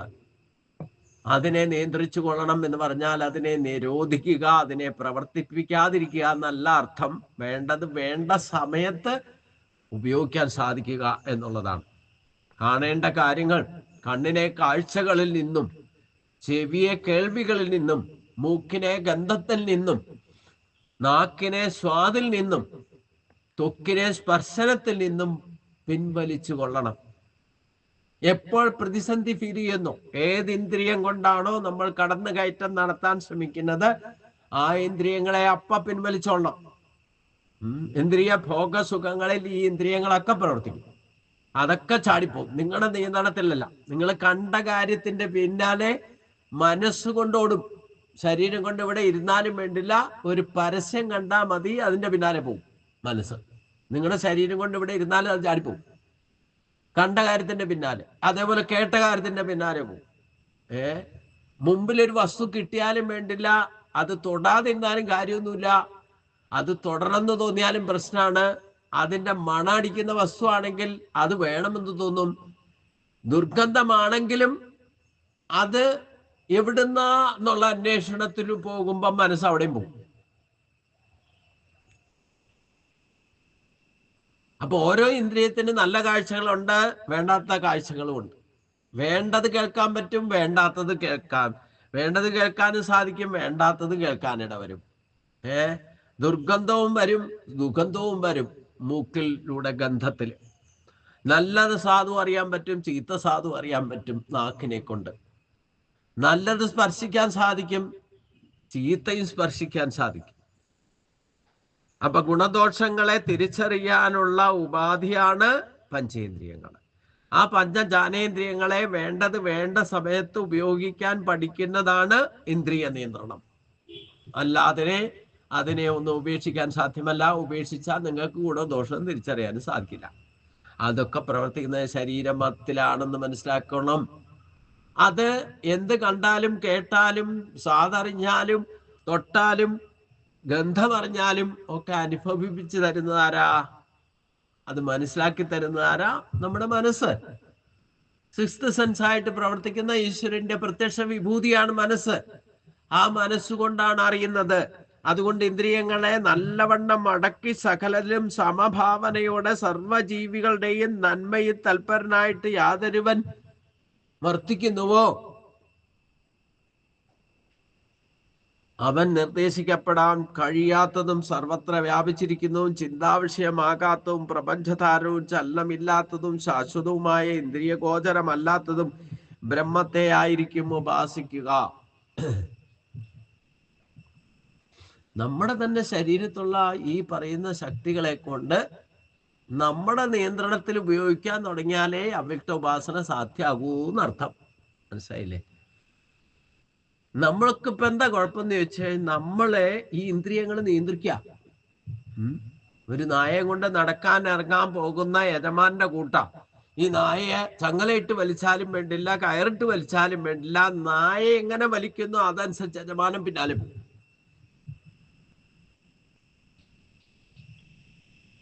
അതിനെ കെട്ടിയിട്ടിരുന്ന അതിനെ പുറത്തേക്ക് ഇറക്കിയതാരാ? യജമാനൻ. പിന്നെ അതിന്റെ പിന്നാലെ പോണതാരാ? യജമാനൻ അല്ലേ? എന്ന് പറഞ്ഞ പോലെ നമ്മൾ ഈ ഇന്ദ്രിയങ്ങളുടെ അടിമകളായിട്ട് മാറിയിരിക്കുക. അതും ഈ ഭൗതിക വസ്തുക്കളുടെ പിന്നാലെ ഇന്ദ്രിയങ്ങൾ പായും. കണ്ടതിന്റെയും കേട്ടതിന്റെയും ഒക്കെ പിന്നാലെ പോവും. അതുകൊണ്ട് ശരീരം കൊണ്ട് പോയില്ലെങ്കിൽ വേണ്ടില്ല, മനസ്സുകൊണ്ടുപോവും ഇന്ദ്രിയങ്ങള്. അതുകൊണ്ട് പറഞ്ഞ ഇന്ദ്രിയങ്ങളെ നല്ലവണ്ണം അടക്കണം. കുറച്ചു നേരത്തേക്കെങ്കിലും നിങ്ങൾ സഹസ്രാമം ജപിക്കാനിരിക്കുമ്പോൾ, നാമം ജപിക്കുമ്പോഴോ, ഒരു ക്ഷേത്ര ദർശനം നടത്തുമ്പോൾ കുറച്ചു നേരത്തേക്കെങ്കിലും അതിൻ്റെ നിയന്ത്രണത്തിൽ പോകാതിരിക്കുക, അടിമയാകാതിരിക്കുക. നിങ്ങളുടെ നിയന്ത്രണത്തിൽ നിൽക്കട്ടെ ഇന്ദ്രിയങ്ങളൊക്കെ. അതാണ് ഉദ്ദേശിക്കുന്നത്. അങ്ങനെ അത് നിരന്തരം അഭ്യാസം ചെയ്താല് നിങ്ങൾ നിത്യോപാസനയിൽ ഈ അവ്യക്തോപാസനയിലേക്ക് എത്തും. പിന്നെ നിങ്ങൾക്ക് വിഗ്രഹമോ ഒരു സ്ഥാനമോ ഒരു പ്രത്യേക ഒരു സ്ഥലത്തോ ഒന്നും പോകേണ്ട. എവിടെ കണ്ടാലും ഈശ്വരനായിട്ട്, എന്ത് കണ്ടാലും നടപ്പിലും വെടുപ്പിലും എന്തിലും ഈശ്വരനെ കാണാൻ സാധിച്ചാൽ അതാണ് അവ്യക്തോപാസന. അതെന്തുകൊണ്ട് കാണണം? മനസ്സുകൊണ്ട് കാണണം. ഇന്ദ്രിയങ്ങളെ നിയന്ത്രിക്കുക. ഓട്ടോമാറ്റിക് സമഭാവനയിലേക്ക് എത്തിയാൽ അവിടെ പ്രപഞ്ചധാരവും ചലനമില്ലാത്തതും ശാശ്വതമായ ഇന്ദ്രിയഗോചരമല്ലാത്തതും ബ്രഹ്മത്തെ ഉപാസിക്കുന്നതു എന്നർത്ഥം. അങ്ങനെയുള്ളവർ ഭഗവാനിലേക്ക് തന്നെ എത്തുന്ന പറഞ്ഞേക്കണം. ആ ഒരു ശ്ലോകത്തിലേക്ക് ശ്രദ്ധിക്കുക. 2-ാം ശ്ലോകത്തിൽ സുഗുണോപാസന അല്ലെങ്കിൽ ഭക്തിമാർഗവും 3-4 ശ്ലോകങ്ങളിൽ നിർഗുണോപാസനയും അഥവാ ജ്ഞാനമാർഗവും പ്രതിപാദിച്ചിരിക്കുന്നു. ശുദ്ധമായിരിക്കുന്ന ഭക്തിയും ശുദ്ധമായ ജ്ഞാനവും ആത്യന്തികമായിട്ട് ഒരേ ലക്ഷ്യത്തിൽ എത്തിച്ചേരുന്നു എന്നർത്ഥം. എന്ത് ചെയ്യണമെങ്കിലും, നിങ്ങൾക്ക് നിരീശ്വരവാദി ആണെങ്കിലും ജീവിക്കണം, യുക്തിവാദി ആണെങ്കിലും അവർക്കും ജീവിക്കണം, ഭക്തിവാദി ആണെങ്കിലും ജീവിക്കണം. ഇതിനെന്താ ഉപാധി? ശരീരം, ശരീരത്തിലുള്ള ശക്തികൾ. പക്ഷെ ഈ ശരീരത്തിൽ തന്നെയുള്ള ജീവനെയാണ് നമ്മൾ സാക്ഷാത്കരിക്കേണ്ടത്. ജീവചൈതന്യത്തെയാണ് നമ്മൾ അറിയേണ്ടത്. അതാണ് നമ്മുടെ ഇന്ദ്രിയങ്ങളുടെ ഈ ശരീരത്തെ പോലും കാത്തു സംരക്ഷിക്കുന്നതും അതിനെ നിയന്ത്രിക്കുന്നതും. നമ്മുടെ ഇഷ്ടത്തിനൊത്ത് ആരെങ്കിലും കൊണ്ടു നടക്കണ്ടേ? ഒരു എനർജി ഉണ്ട്, ആ ശക്തിയാണ് നമ്മൾ തിരിച്ചറിയേണ്ടത് അർത്ഥം. പക്ഷെ നമ്മുടെ ശരീരം കൊണ്ട് അതിനെ തിരിച്ചറിയാൻ ശ്രമിച്ചാൽ അത് ശരീരത്തിന് വരെ ക്ലേശമുണ്ടാക്കുമെന്ന് പറഞ്ഞാലോ പിന്നെ ഒട്ടും ചെയ്യില്ല. കുറച്ചു നേരം അടങ്ങിയിരിക്കണ്ടേ ഈ ശരീരം കൊണ്ടേ? അതുകൊണ്ട് അവ്യക്ത ഉപാസന, സുഗുണോപാസന പിന്നെയും കുറച്ച് എളുപ്പമാണെന്ന് നമുക്ക് തോന്നും. പക്ഷെ ഈ സുഗുണോപാസന ചെയ്യണമെങ്കിലും നിർഗുണോപാസന ചെയ്യണമെങ്കിൽ ശരീരമാണ് മാധ്യമം. അതുകൊണ്ട് ഭഗവാൻ പറഞ്ഞോളൂ എന്ന് പറഞ്ഞാൽ ഇതിലേതാ ചെയ്യുക നിങ്ങൾ എന്നാ ചോദിക്കുക. നീ ഏത് മാർക്കാ സ്വീകരിക്കുക? ഏത് മാർക്ക സ്വീകരിച്ച് ഗുണോപാസന നടത്തിയാലും ദുർഗുണോപാസന ചെയ്താലും അവിടെ ഇന്ദ്രിയങ്ങളെ നിയന്ത്രിച്ച് മനസ്സിനെ ഉറപ്പിച്ചുകൊണ്ടാ ചെയ്യുന്നോണ്ടേ നീ എന്നിലേക്ക് എത്തുന്നാ പറഞ്ഞു. രണ്ട് മാർഗവും ശ്രേഷ്ഠം തന്നെയാ.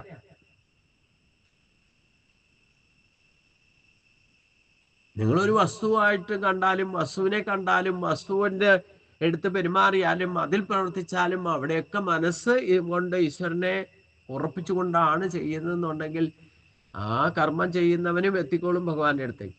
ഇനി ഇരിക്കുന്നിടത്ത് ഇരുന്നുകൊണ്ട് ബാക്കിയെല്ലാം വിട്ടിട്ട് ശരീരത്തെ പോലും ശരീരബോധത്തെ പോലും വിട്ടിട്ട് ആ ബ്രഹ്മത്തെ, അവ്യക്തമായിരിക്കുന്ന ബ്രഹ്മത്തെ നിരന്തരം ചിന്തിച്ച് ഉപാസിക്കുന്നവരായാലും അവരും എത്തുന്നത് എങ്ങോട്ടായിരിക്കും? ഭഗവാനിലേക്ക് തന്നെ. ഇതിൽ പറ്റിയ സൂട്ടാകുന്ന മാർഗം ഏതാണോ നിങ്ങൾക്ക് യോജിക്കുന്നത് നിങ്ങൾ സെലക്ട് ചെയ്യാം. പക്ഷെ ഇത് രണ്ടും ചെയ്യണം പുറപ്പെടുന്നവർക്ക് പ്രത്യാഘാതങ്ങളുണ്ടാകും, പ്രതിബന്ധങ്ങളുണ്ടാകും, വിഘ്നങ്ങളുണ്ടാകും എന്ന് മാത്രമല്ല ശരീരക്ലേശം വരെ ഉണ്ടാകുന്നു. ഭഗവാൻ പറയാണ് ഇത് രണ്ട് മാർഗത്തിൽ നിർഗുണോപാസന ചെയ്യാൻ പുറപ്പെട്ടാലും വേണ്ടില്ല, സഗുണോപാസന ചെയ്യാൻ പുറപ്പെട്ടാലും വേണ്ടില്ല. ക്ലേശോ അധികതരസ്തേഷാം അവ്യക്താസചേതസാം അവ്യക്താഹിഗതിർ ദുഃഖം ദേഹവിർ അവിരവ്യാപ്യതേ. ദേഹബോധം ഉള്ളിടത്തോളം കാലം ഈ ദേഹം തന്നെ നമുക്ക് ക്ലേശം ഉണ്ടാക്കുന്ന വർദ്ധന. ഇതിലേത് മാർഗത്തിൽ നിങ്ങൾ ഭജിക്കാൻ പോയാലും വേണ്ടില്ല, ഇനി ഭജിക്കാതെ നടന്നാലും വേണ്ടില്ല, നിങ്ങൾക്ക് ഒരു കാര്യം സാധിക്കാൻ വേണ്ടിയിട്ട് ക്ലേശം സഹിച്ചേ മതിയാകൂ. ഏത് ഇന്ദ്രിയ ഭോഗസുഖങ്ങൾക്ക് വേണ്ടിയിട്ട് കഷ്ടപ്പെടുന്നവരായിക്കോട്ടെ, ഈശ്വരനെ വിചാരിക്കാത്തവരായിക്കോട്ടെ, അവർക്കും ശരീരം ഉപയോഗിക്കാതെ പറ്റില്ല. അപ്പൊ ശരീരത്തിന് ക്ലേശം ഉണ്ടാവും. നിങ്ങൾ ഇച്ഛിക്കുന്ന ഇഷ്ടഭോഗം ലഭിക്കണമെങ്കിൽ, നിങ്ങൾ ഇച്ഛിക്കുന്ന ഇന്ദ്രിയ ഭോഗസുഖങ്ങൾ അനുഭവിക്കണമെങ്കിൽ, അത് ശരീരത്തിലൂടെ അനുഭവിക്കണമെങ്കിൽ ശരീരത്തെ ഉപയോഗിക്കണം. അപ്പൊ ശരീരത്തിന് ക്ലേശം ഉണ്ടാവും. അതേ ശരീരം കൊണ്ട് അവ്യക്ത ഉപാസന നടത്തി ഈശ്വര സാക്ഷാത്കാരത്തിന് ശ്രമിക്കുമ്പോഴോ അവിടെയും ക്ലേശം ഉണ്ടാകും.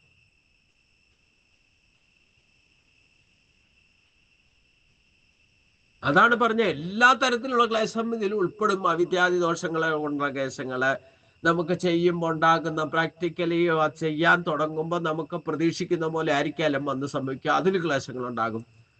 ഞാൻ പറഞ്ഞില്ലേ, നിസ്സാര കാര്യം, കുറച്ച് മെറ്റൽ വാരാൻ ഉദ്ദേശിച്ചുകൊണ്ട് പോയി, അതിപ്പോ വെയിൽ തെളിഞ്ഞിക്ക വാരാൻ ഉദ്ദേശിച്ചുകൊണ്ട് പോയി കഴിയുമ്പോ അത് വാരാൻ തുടങ്ങിയത് എവിടുന്ന ഇളകി വന്ന ഉറുമ്പെന്നറിയാൻ പാടില്ല, രണ്ട് കാലും കടിച്ച് നാശമാക്കി എന്ന് മാത്രമല്ല, അവസരം കിട്ടിയ ഉറുമ്പുകളെ എൻ്റെ ശരീരത്തിൽ കൂടെ കയറി, വസ്ത്രങ്ങളിൽ കയറി, അവിടെ പോയിട്ട് കടിക്കാൻ തുടങ്ങി. എന്താ ഉദ്ദേശിച്ചത്? എന്താ ചെയ്തത്? എന്താ അനുഭവിച്ചത്? അതൊക്കെ ശരീരക്ലേശ സംബന്ധമല്ലേ? നിസ്സാര ഭൗതിക കാര്യം ചെയ്യാൻ പോയതാ. എന്നിട്ടും അതൊക്കെ ശരീര സംബന്ധമായുള്ള ക്ലേശത്തിലേക്ക് എത്തിക്കും.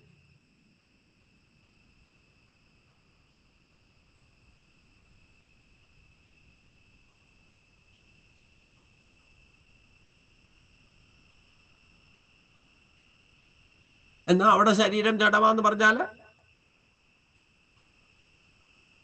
കാര്യമുണ്ടോ? അപ്പൊ നമ്മൾ ഒരു സ്റ്റേജിൽ എത്തുന്നവരെ ശരീരം ജഡമൊന്നുമല്ല, അത് ഭഗവാന്റെ വരദാന, ഭഗവാന്റെ ഏറ്റവും വലിയ പ്രസന്റ് ഗിഫ്റ്റാണ്. നിങ്ങൾക്ക് ഏറ്റവും വലിയ പ്രത്യക്ഷമായിട്ട് ഈശ്വരൻ നൽകിയിരിക്കുന്ന ഏറ്റവും വലിയ കുത്വം. അത് മലക്കൂമ്പാരായിക്കോട്ടെ, പക്ഷെ അതിനകത്ത് താമര പോലെ വളരുന്നുണ്ടല്ലോ നമ്മുടെ ഭഗവാന്റെ അംശമാകുന്ന ജീവചൈതന്യം. അതവിടെ പുറത്താണോ?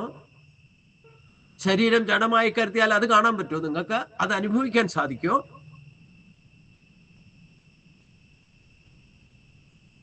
ഈ ഒരു ശക്തി നിരീശ്വരവാദിയുടെ കയ്യിലുമുണ്ട്, ഈശ്വരവാദിയുടെ കയ്യിലുമുണ്ട്, യുക്തിവാദിയുടെ കയ്യിലുമുണ്ട്, ഭക്തിവാദിയുടെ കയ്യിലുമുണ്ട്. ഈ ഏത് കൂട്ടരും ഇത് ഉപയോഗിക്കാൻ പുറപ്പാലും ശരീരത്തിന് ക്ലേശം ഉണ്ടാവും. സ്വിച്ചിട്ട കാര്യം നടക്കും എന്ന് വിചാരിക്കുന്ന പോലെ ജീവിക്കാൻ സാധ്യമല്ല. ജീവിതം ക്ലേശമാണ്, അഖില സാരമൂഴിയിൽ. എന്നാൽ ആർക്ക് വേണമെങ്കിലും പരിശ്രമം ചെയ്യുകിൽ എന്തിനേയും വശത്തിലാക്കാൻ കഴിവുള്ള വണ്ണം ദീർഘങ്ങളാം കൈകളെ നൽകിയത്രേ മനുഷ്യനെ പാരിൽ അയച്ചതീശൻ. പഠിക്കുന്ന കാലത്ത് പഠിച്ച 4 വരികളാ, പക്ഷെ ഇപ്പോഴും മറക്കാതിരിക്കുമ്പം ഗീത പറയുമ്പോൾ അത് പ്രയോജനപ്പെടുന്നുണ്ട് അല്ലേ? പഠിച്ചത് പ്രയോജനപ്പെടുന്നത് ഇത്തരത്തിലുള്ള ചില തത്വങ്ങളാണ്. നമുക്ക് നിസ്സാരമായിട്ട് തോന്നും അല്ലേ? പക്ഷെ ഏതുവിധ ക്ലേശങ്ങളിൽ അതിജീവിക്കാനുള്ള ശക്തിയും ഈ ജഡവസ്തുവായിരിക്കുന്ന ശരീരത്തിൽ ജീവചൈതന്യമായിട്ട് നമ്മുടെ ഉള്ളിൽ ഇരിക്കുന്നുണ്ട്. അതിനെയാണ് ഈശ്വരൻ എന്ന് പറഞ്ഞത്. ആ ഈശ്വരൻ തന്നെയാണ് നമുക്ക് ദീർഘങ്ങളാം കൈകളെ നൽകിയത് ഈ പാരിലേക്ക് അയച്ചിരിക്കുന്നത്. കരഗതമായിരിക്കുന്നത്, ദുർലഭ്യ വസ്തുവായിരിക്കുന്ന ആ ശക്തി സുലഭമാണെന്ന് കാണിച്ചു തരണമെങ്കിൽ അതിന് ശരീരം കൊണ്ട് കുറച്ച് ക്ലേശമൊക്കെ സഹിക്കണം.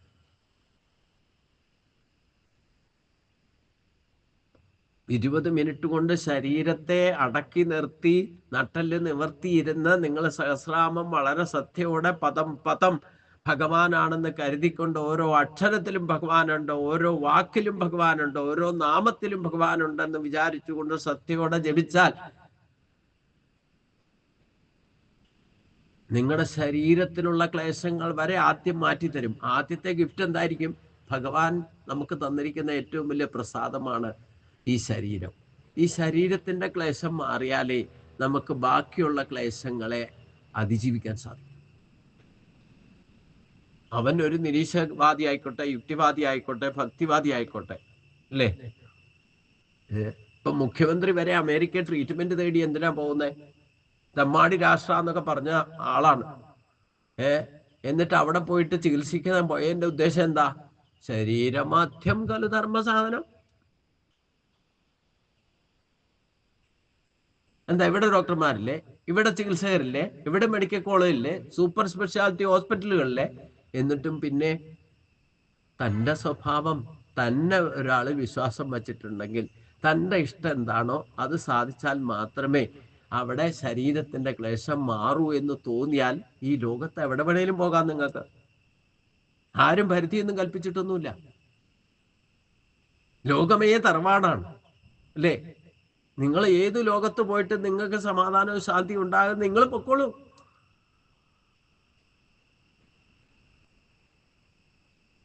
അതുകൊണ്ട് മുഴുവൻ ക്ലേശം തീരുന്ന വിചാരം?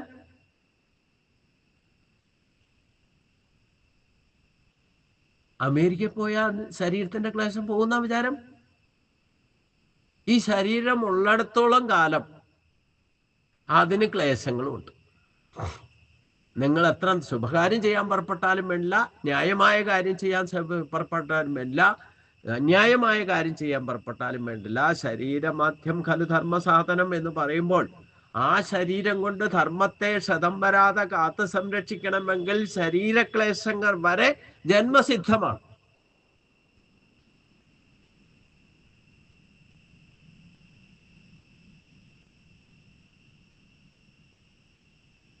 എന്നാൽ അതേ ശരീരം ഉപയോഗിച്ചുകൊണ്ട് ഇതിനെ ഓവർകം ചെയ്യണം. ഈ സത്യത്തെ നമ്മൾ മനസ്സിലാക്കണം. കർമ്മം ചെയ്യണമെന്നുണ്ടെങ്കിൽ അതിന് ശരീരമാണ്. ശരീരത്തിലെ ജ്ഞാനേന്ദ്രിയങ്ങളും കർമ്മേന്ദ്രിയങ്ങളും കൃത്യമായിട്ട് പ്രവർത്തിക്കണം. അത് പ്രവർത്തിപ്പിക്കാൻ തന്നെ ക്ലേശാണെങ്കിലോ? പ്രവർത്തിപ്പിച്ചാൽ ഉണ്ടാകുന്ന കൺസിക്വൻസസ് ഉണ്ടാകുന്ന ശരീരക്ലേശങ്ങൾ വേറെ. അത് പ്രവർത്തിപ്പിക്കാൻ തന്നെ ക്ലേശമായിട്ട് കരുതിയില്ല. ആ കർമ്മത്തെ ത്യജിച്ചിരിക്കുന്നവരാരാണെന്നാ ഭഗവാൻ പറഞ്ഞേക്കണേ. മോക്ഷ സന്യാസ യോഗത്തിലേക്ക് ചെല്ലുമ്പോൾ അതൊക്കെ ക്ലാരിഫൈ ചെയ്ത് വരുന്നുണ്ട്. ഏത് തരത്തിലുള്ള ത്യാഗമാണെന്ന്. ശരീരക്ലേശം ഉണ്ടാകുന്നു വെച്ചിട്ട് ചെയ്യേണ്ട കാര്യം ചെയ്യാതിരിക്കുന്നത് ഏത് തരത്തിലുള്ള താമസത്യാഗമാണെന്നാണ് പറഞ്ഞേക്കുന്നത്. അവൻ ഈ ജന്മത്തിലും അടുത്ത ജന്മത്തിലും ഇഹത്തിലും പരത്തിലും അല്പം പോലും സുഖം പോലും ലഭിക്കില്ല ശരീരക്ലേശത്തെ പേടിച്ചിട്ട് കർമ്മം ചെയ്യാതിരിക്കുന്നു.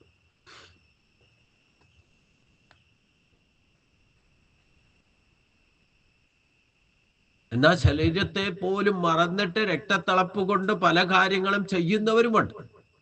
അതിനു വേണ്ടിയിട്ട് അത് ഉദ്ദേശിക്കുന്ന കാര്യം സാധിക്കാൻ വേണ്ടിയിട്ട് പലതും ത്യജിക്കുകയും ചെയ്യും. അതിലുണ്ടാകുന്ന ശരീരക്ലേശങ്ങളെ പോലും അവഗണിക്കും. അങ്ങനെയുള്ളവരാരാ? അങ്ങനെയുള്ളവരധികം മനുഷ്യരും രജോഗുണക്കാരാ. അതുകൊണ്ട് നമ്മൾ ഇച്ഛിക്കുന്ന കാര്യം സാധിക്കാൻ വേണ്ടിയിട്ട് ഈ ശരീരം കൊണ്ട് എന്തും ചെയ്യും. നമ്മളും അങ്ങനെ എല്ലാവരും 10, 40, 50 വയസ്സ് വരെ ശരീരം പോലും മറന്നിട്ട് രക്തത്തിളപ്പ് കൊണ്ട് എന്തൊക്കെ കാര്യത്തിന്റെ പിന്നാലെ ഓടി നടന്നിരുന്നത്. അപ്പൊ മനുഷ്യന് പൊതുവെ രജോ ഗുണമായതുകൊണ്ട് നമ്മൾ ഇച്ഛിക്കുന്ന കാര്യം സാധിക്കാൻ വേണ്ടിയിട്ട് ഈ ശരീരത്തിന് പോലും ക്ലേശം ഉണ്ടായാൽ അതൊക്കെ മറന്നിട്ട് ചെയ്യും, അല്ലേ? അതും ഒരു ത്യാഗ മനസ്ഥിതിയാ. അതിനെയൊക്കെ ആ സമയത്ത് ഉണ്ടായിരിക്കുന്ന ക്ലേശങ്ങളൊക്കെ നമ്മൾ ഓവർകം ചെയ്തിട്ടില്ലേ? അതുകൊണ്ട് മറ്റുള്ളവർക്ക് ക്ലേശം കൊടുത്തിട്ടില്ലേ? അവർക്ക് വരെ ശരീരക്ലേശം കൊടുത്തിട്ടില്ലേ? അതുപോലും നമ്മളെ ത്യജിച്ചിട്ടില്ലേ?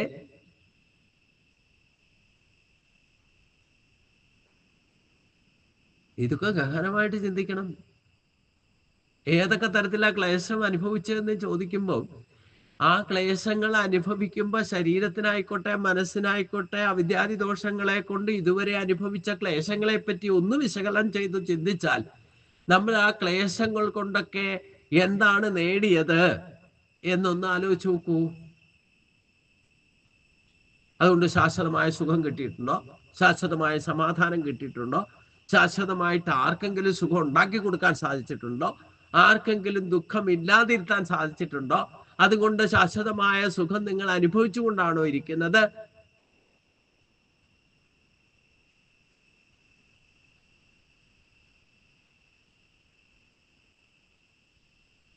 ഇനി ഭൗതിക ഭോഗസുഖങ്ങൾക്ക് വേണ്ടിയിട്ട് ഈശ്വരനെ ഭജിക്കാൻ പോയിട്ട് ഈശ്വരന്റെ ഭജനത്തിൽ നമുക്ക് ഏതൊക്കെ തരത്തിൽ ക്ലേശങ്ങൾ ഉണ്ടായിട്ടുണ്ട്?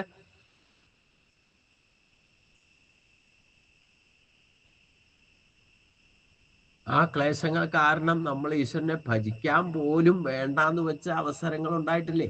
ഇല്ലേ? രാവിലെ അമ്പലത്തിൽ പോകുന്ന ദിവസം പോകുന്ന ഒരാള് എരച്ചുകൊട്ടി മഴ പെയ്യാണ് പുറപ്പെടുന്ന സമയത്തുണ്ടെങ്കിൽ അത് ക്ലേശമാണെന്ന് കരുതിയിട്ട് എന്തായിരിക്കും ത്യജിക്കുക? എന്നാ ഇന്ന് അമ്പലത്തിൽ പോകണ്ടെന്ന് വിചാരിക്കും, അല്ലേ?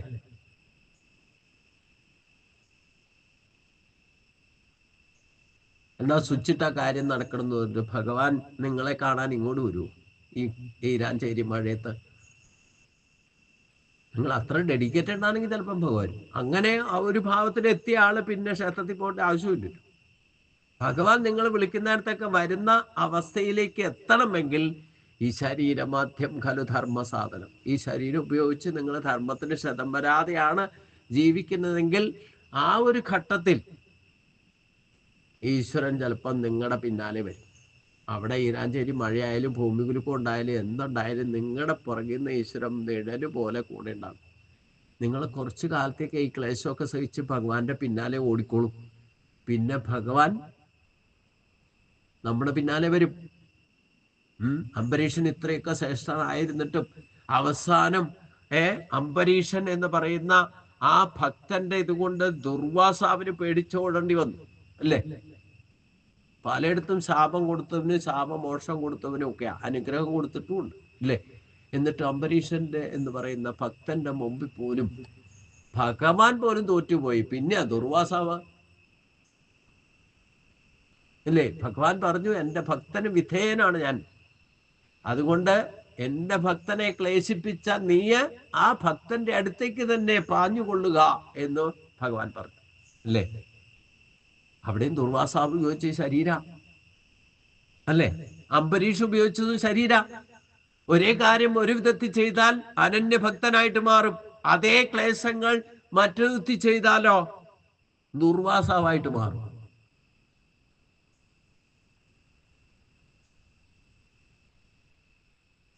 രണ്ടുപേർക്കും ശരീരമാധ്യം ഖലു ധർമ്മ സാധനം.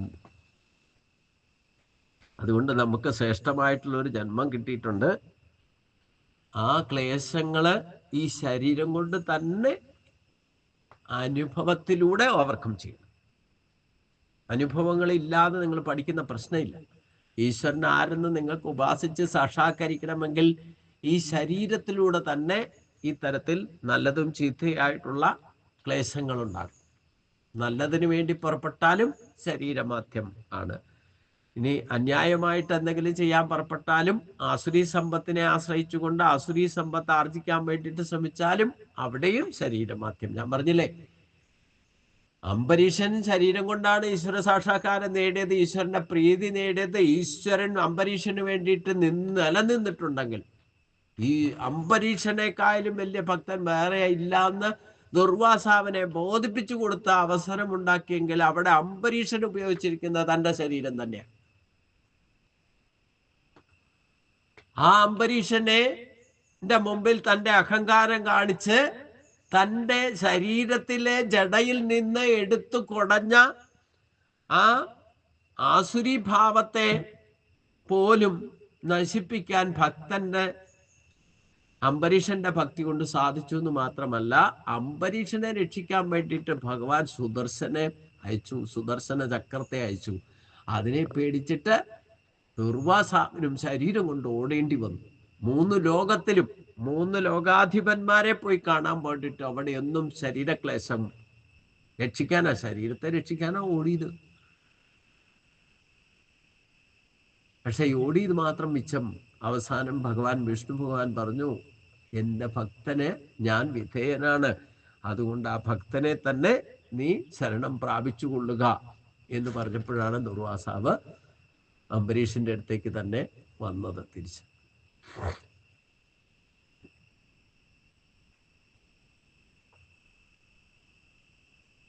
അവിടെ അംബരീഷനും താൻ ഇതുവരെ ചെയ്ത വ്രതങ്ങളെ കൊണ്ടോ തപസ് കൊണ്ടോ ഇല്ലേ ഭക്തി കൊണ്ടോ നേടിയിട്ടുള്ള പുണ്യകർമ്മങ്ങളെ മുഴുവൻ ആ സുദർശന ചക്രത്തിന്റെ മുമ്പിൽ സറണ്ടർ ചെയ്യുന്നുണ്ട്. അപ്പോഴാണ് അവിടെ ചക്രവും പ്രസാദിച്ചത്.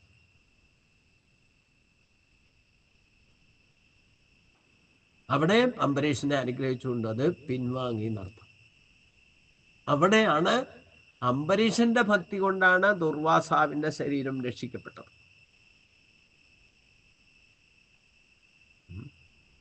ദുർവാസാവാര പഞ്ചഭൂതങ്ങളുടെ അധിപനായിരിക്കുന്ന ശിവന്റെ പുത്രനാണ്, ഇല്ലേ ശിവന്റെ ശിഷ്യനാണ്. എങ്ങനെ വേണമെങ്കിലും കരുതിക്കോളും. ആ ശിവന് പോലും രക്ഷിക്കാൻ സാധിച്ചില്ല എന്നർത്ഥം. അപ്പൊ ശരീര സംബന്ധമായിട്ടുള്ള ഈ പറയുന്ന ക്ലേശങ്ങള് നിങ്ങൾ നല്ല കാര്യത്തിനും പുറപ്പെട്ടാലും ചീത്തക്കാര്യത്തിനും പുറപ്പെട്ടാലും ശരീരമാണ് മാധ്യമം. ആ ശരീരത്തില് എന്തിനു പോയാലും വേണ്ടില്ല കുറച്ച് ക്ലേശങ്ങളൊക്കെ സഹിക്കണം. മാത്രാസ്പശാസ്തു കൗന്ദയ ശീതോഷ്ണ സുഖദുഃഖത അകമാപായിനോ അനിത്യത്താം ദിദിഷുഭാരത എന്ന് പറഞ്ഞല്ലോ. ഈ ശരീര സംബന്ധമായിട്ടുള്ള കാര്യങ്ങള് ഗുണവും ദോഷവും ലാഭവും നഷ്ടവും സുഖവും ദുഃഖവും ചൂടും തണുപ്പും ധർമ്മവും അധർമ്മവും ഇതൊക്കെ നമ്മുടെ ശരീരം കൊണ്ട് പ്രവർത്തിക്കുമ്പോൾ അതിൽ നിന്നുണ്ടാകുന്ന സഹകാരി കാരണങ്ങളെ ഉണ്ടാകുന്ന എല്ലാ പ്രശ്നങ്ങളെയും സഹിക്കുന്നതാണ് അതിനെ ഓവർകം ചെയ്യാനുള്ള എളുപ്പമാക്കുക. അപ്പോഴേ സമഭാവന ഉണ്ടാവുള്ളൂ. അപ്പോഴേ നമുക്ക് യഥാർത്ഥത്തിൽ ഡെഡിക്കേറ്റഡ് ഭക്തി ഉണ്ടാവും. അല്ലാതെ പകച്ചു നിന്നാൽ ഈ ശരീരക്ലേശത്തെ ഭയപ്പെട്ടിട്ടോ ഇല്ലെങ്കിൽ ശരീരക്ലേശങ്ങൾ ഉണ്ടാകുമ്പോൾ ഈശ്വരനെ ഭജിച്ചിട്ടും എനിക്ക് എന്തുകൊണ്ട് ഇങ്ങനെ ഉണ്ടാകുന്നു ചിന്തിക്കാൻ പോയാലും നിങ്ങൾക്ക് ഈശ്വര സാക്ഷാത്കാരം സാധ്യമാണ്. വിഘാതങ്ങൾ ഉണ്ടായാൽ അതിനെ ഓവർകം ചെയ്യുക തന്നെ വേണം. അതിനെന്തൊക്കെ ക്ലേശങ്ങൾ സഹിക്കാനും തയ്യാറാകണം എന്നാണ് ഭഗവാൻ പറഞ്ഞത്. നമ്മളൊന്നിനും സഹിക്കാൻ തയ്യാറായിട്ടില്ലെങ്കിൽ സഹിക്കാൻ തയ്യാറാകാതെ ഇരുന്നാൽ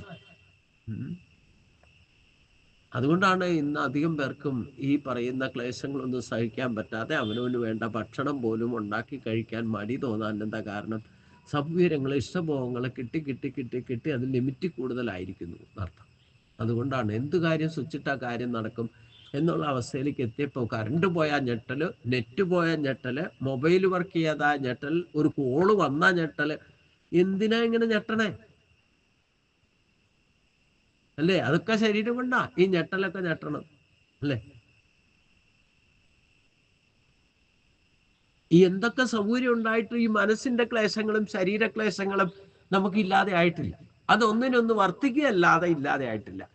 അതുകൊണ്ടാണല്ലോ ശരീര സംബന്ധമായിട്ട് പണ്ട് നമ്മൾ ജനിച്ചത് അവരവരുടെ ഗ്രഹങ്ങളിലാണ്, വളർത്തിക്കൊണ്ടുവന്ന ഗ്രഹങ്ങളിലാണ്.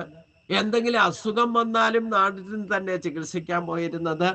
ഇന്ന് ജനിക്കണമെങ്കിലും നടക്കണമെങ്കിലും എടുക്കണമെങ്കിലും എന്ത് പ്രവർത്തിച്ചെങ്കിലും ആശുപത്രി അറ്റാച്ച്ഡ് ആയി നമ്മൾ അല്ലേ? എന്തുകൊണ്ടാ?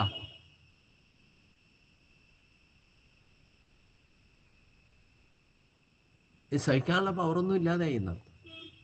എന്നാൽ എന്തിനെങ്കിലും കൊള്ളോ കുറച്ച് നല്ല ഭക്ഷണം ഉണ്ടാക്കി കൊടുത്താൽ ആർക്കെങ്കിലും നന്നായിട്ട് കഴിക്കാൻ ഉള്ള കപ്പാസിറ്റി ഉണ്ടോ? അതില്ല. PSC പാസ്സായിട്ട് നടക്കുക. അപ്പോൾ എനിക്കത് പാടില്ല, ഇത് പാടില്ല, എന്തൊക്കെ കോൺസിക്വൻസീസ് ഉണ്ടാകുന്നത്. അപ്പോൾ ശരീരം ഇതൊക്കെ ചെയ്യുന്നത് എന്തുകൊണ്ടാണ്? എന്തോ കൃത്യമായിട്ട് ബലം പിടിച്ചുകൊണ്ട് നടക്കുന്നത് ഒക്കെ ശരീരക്ലേശം ഉണ്ടാകുമെന്ന് വിചാരിച്ചാൽ എന്നാൽ ഒരിക്കൽ ശരീരം പോകാതിരിക്കുമോ? നിങ്ങൾ എത്രയൊക്കെ കോടികൾ ചെലവാക്കിയിട്ട് ചികിത്സിച്ച് കൊണ്ടു നടന്നാലും ഒരിക്കൽ ഇത് വീണു പോകും. അത് ആസുരി സമ്പത്താ, പ്രേയസാണ്. ഏത് നിമിഷവും ഇപ്പൊ ഈ നിമിഷം ശരീരം ഉണ്ടെങ്കിൽ അതിനെ വേണ്ട വിധത്തിൽ ഉപയോഗിച്ചോളൂ. അതിനുണ്ടാകുന്ന ഈശ്വര കാര്യങ്ങൾക്ക് വേണ്ടിയിട്ട് ഉപയോഗിക്കാന്നുണ്ടെങ്കിൽ അതിനോട് കുറയുന്ന ക്ലേശങ്ങളൊക്കെ സഹിച്ചാൽ നിങ്ങൾ ഈശ്വര സാക്ഷാത്കാരത്തിലേക്ക് എത്തും. എന്തിനെങ്കിലും ശരീരക്ലേശം സഹിക്കാന്നല്ല പറയുന്നത്. ഇവിടെ ഭഗവാൻ പറയുന്നത് ഈ ശരീരക്ലേശവും അധികതരശേഷം എല്ലാവിധ ക്ലേശങ്ങളിലും അധിക ക്ലേശമാണ് ഈശ്വര സാക്ഷാത്കാരത്തിന് വേണ്ടിയിട്ട് ശ്രമിക്കുന്നവർക്ക്. അതുകൊണ്ടാണ് പലരും ഈ മാർഗത്തെ ഉപേക്ഷിക്കുന്നത്. വേറെ പണിയൊന്നും ഇല്ലെന്ന് ചോദിച്ചുകൊണ്ട് നടക്കാൻ എന്താ കാരണം? ഇതിന് കുറച്ച് ക്ലേശമുണ്ടേ. നമ്മൾ തോന്നും എളുപ്പമാന്നൊക്കെ. നിങ്ങൾക്കിത് പറയുന്ന കേൾക്കാനും എളുപ്പം, എനിക്ക് പറയാനും എളുപ്പമാണ്. പക്ഷെ ഇത് പ്രവൃത്തിയിലേക്ക് കൊണ്ടുവരുമ്പോൾ ഉണ്ടാകുന്ന ക്ലേശങ്ങളുണ്ടല്ലോ, അല്ലേ? എനിക്ക് വേണമെങ്കിൽ എളുപ്പം തടി തപ്പി പോവാൻ നിങ്ങളോട്. എനിക്ക് ജലദോഷ, തലവേദന 3-4 ദിവസമായി തുടങ്ങിയിട്ട്. ഇന്നില്ല എന്ന് പറഞ്ഞാൽ ഇല്ല, അല്ലേ? പക്ഷെ എന്ത് ക്ലേശം ഉണ്ടെങ്കിലും ഞാൻ ഇത് വന്ന് ചെയ്തിരിക്കുമ്പം അതിലുണ്ടാകുന്ന കൺസിക്വൻസീസ് മുഴുവൻ ഓവർകം ചെയ്യാം. എവിടുന്ന എനർജി വരണത്? അല്ലേ? ഞാൻ ഇവിടെ നടക്കുന്ന പൂജയ്ക്കോ ഇല്ലെങ്കിൽ ഇവിടെ നടക്കുന്ന കാര്യങ്ങൾക്കോ എനിക്ക് വയ്യാന്ന് പറഞ്ഞിട്ട് ഒരു സാധനം ഞാൻ മുടക്കിയിട്ടില്ല.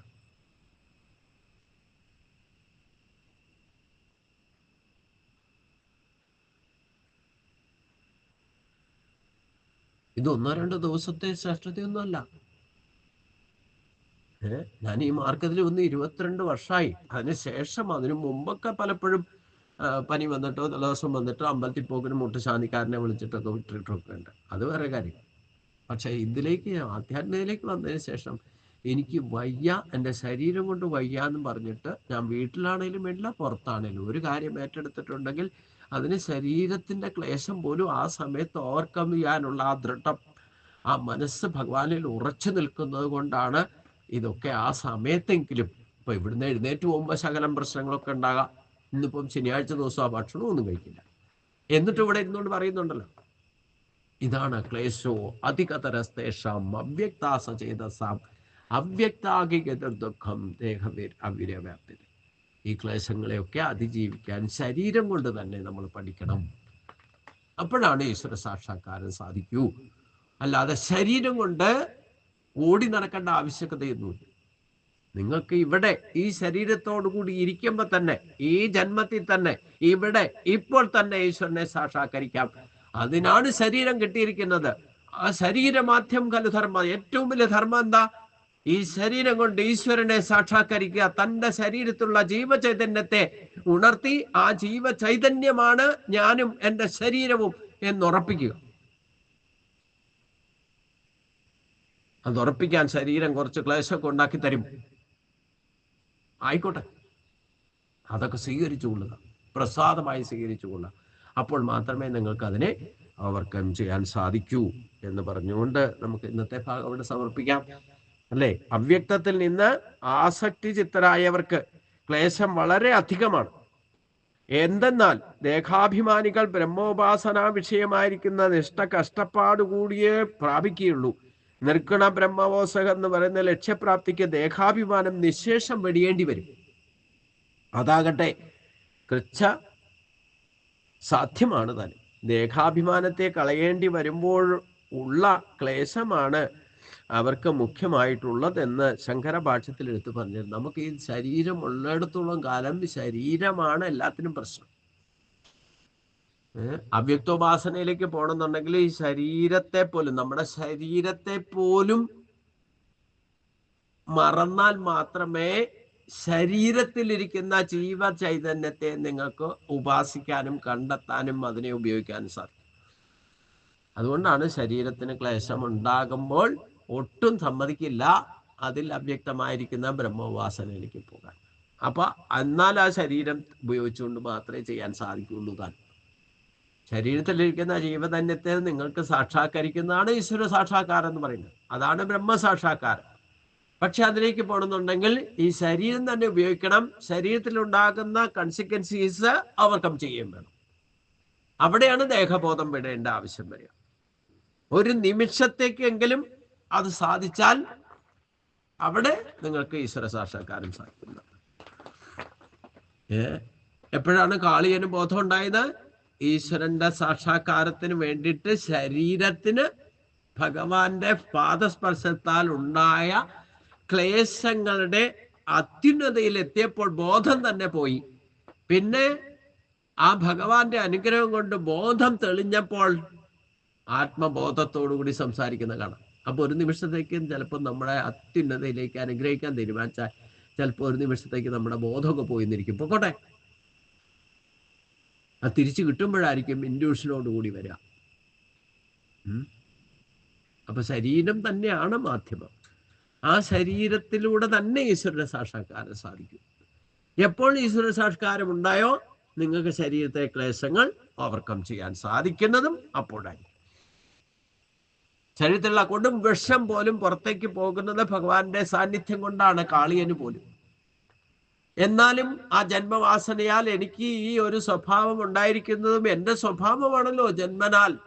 ഞാൻ ക്രോധം കാണിക്കുന്നവരും മറ്റുള്ളവരെ വിഷസ്പർശം ഏൽപ്പിക്കാനുള്ള അധികാരം എൻ്റെ ജന്മവാസനയായിട്ട് എൻ്റെ ജന്മത്തിൽ തന്നെ കിട്ടിയിരിക്കുന്നു എന്നുള്ള ബോധത്തോടു കൂടി സംസാരിക്കുന്നത് ആരാ? കാളിയൻ തന്നെ അല്ലേ? അവിടെ ശരീരത്തിന് ഭഗവാന്റെ പാദസ്പർശത്താൽ എപ്പോഴാണോ ക്ലേശങ്ങൾ ഉണ്ടായത് അല്ലേ, ആ ചവിട്ടേറ്റിട്ട് തൻ്റെ എത്രയെത്ര ഭണങ്ങൾ ഉണ്ടായിരുന്നു അതിൽ നിന്നെല്ലാം ആദ്യമൊക്കെ വിഷമാണ് ചീറ്റിയത്, പിന്നെ രക്തം ചീറ്റി, അതും കഴിഞ്ഞിട്ട് ബോധം നഷ്ടമായി. ലിമിറ്റ് കൂടുതൽ രക്തം ശരീരത്തിൽ നിന്ന് പോയാൽ ബോധം പോകും. പിന്നെ ഭഗവാന്റെ കാര്യം കൊണ്ട് ബോധം തിരിച്ചു കിട്ടി. ബോധം തിരിച്ചു കിട്ടിയപ്പോൾ അതേ ശരീരം തന്നെയാണ്, അതേ ശരീരത്തിലെ ജീവചൈതന്യം തന്നെയാണ് ഭഗവാനോട് സമർപ്പിക്കുന്നത്. അപ്പൊ തൻ്റെ സ്വഭാവം എന്താണ്, എൻ്റെ ജന്മവാസന എന്താണൊക്കെ തിരിച്ചറിയുന്ന അപ്പോഴാ അല്ലേ. മറ്റേ ആദ്യം ഭഗവാൻ വന്നിട്ട് ഭഗവാനെ ഉപദ്രവിക്കാൻ വന്ന ശത്രുവാണെന്നുള്ള ഭാവത്തിലാണ് കാളിയൻ പെരുമാറിയത്. പിന്നെ ഭഗവാനെ കാണുമ്പോൾ ശത്രുഭാവം പോറി മിത്രഭാവമായി എന്ന് മാത്രമല്ല ഈശ്വരനായിട്ട് കണ്ടുകൊണ്ട് മാപ്പപേക്ഷിക്കണം അവസ്ഥയുണ്ടായി അല്ലേ. അപ്പൊ ഒരു സർപ്പമായിരുന്നിട്ട് പോലും അതിനും ശരീരക്ലേശം ഉണ്ടായിട്ടുണ്ടല്ലോ ഈശ്വര സാക്ഷാത്കാരത്തിന് വേണ്ടിയിട്ട്. ഇതേ ഗജേന്ദ്രമോക്ഷത്തിൽ ഉണ്ടായിട്ടില്ലേ? ആനയെ പിടിച്ച മുതലയ്ക്ക് ഉണ്ടായിട്ടില്ലേ?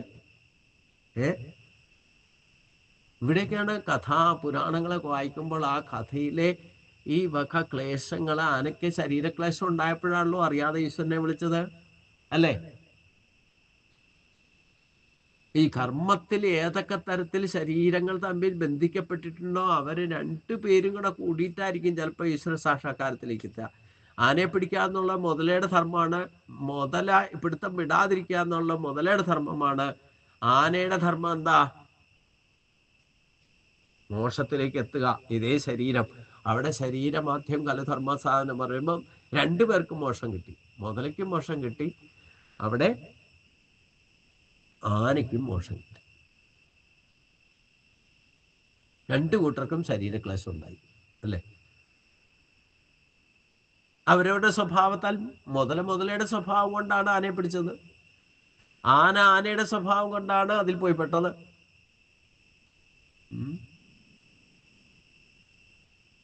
ഇപ്പൊ കഴിഞ്ഞ ദിവസമേ നമ്മൾ സോഷ്യൽ മീഡിയയിലൊക്കെ ഓരോന്ന് കാണുമ്പം തലേ ദിവസം വരെ ഇന്നലെയൊക്കെ സോഷ്യൽ മീഡിയ ഒക്കെ കൊട്ടിഘോഷിച്ചത് ജപ്പാനിലുണ്ടാകുന്ന അതിഭയങ്കരമായിരിക്കുന്ന ഭൂകമ്പത്തെ പറ്റിയാണ് കൊട്ടിഘോഷിച്ചത്.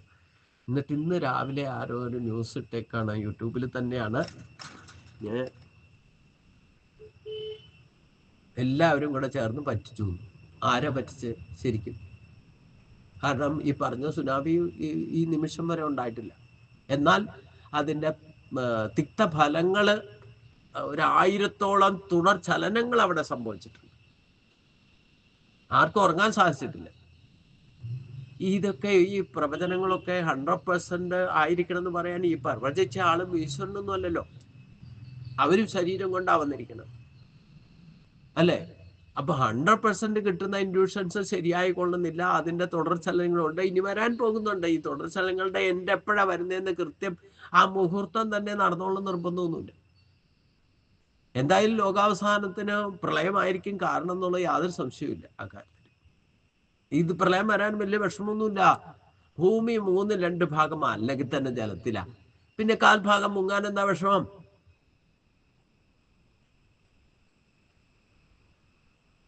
അതിൽ വലിയ അത്ഭുതമൊന്നുമില്ല. എന്നിട്ട് ഈ മീഡിയക്കാര് മുഴുവൻ കൊട്ടിഘോഷിച്ച് ആരാ ബാക്കിയുള്ള ജനങ്ങളെ മുഴുവൻ ഇത്ര പരിഭ്രാന്തിയിലാക്കിയാരാ? ഈ മീഡിയക്കാരാ.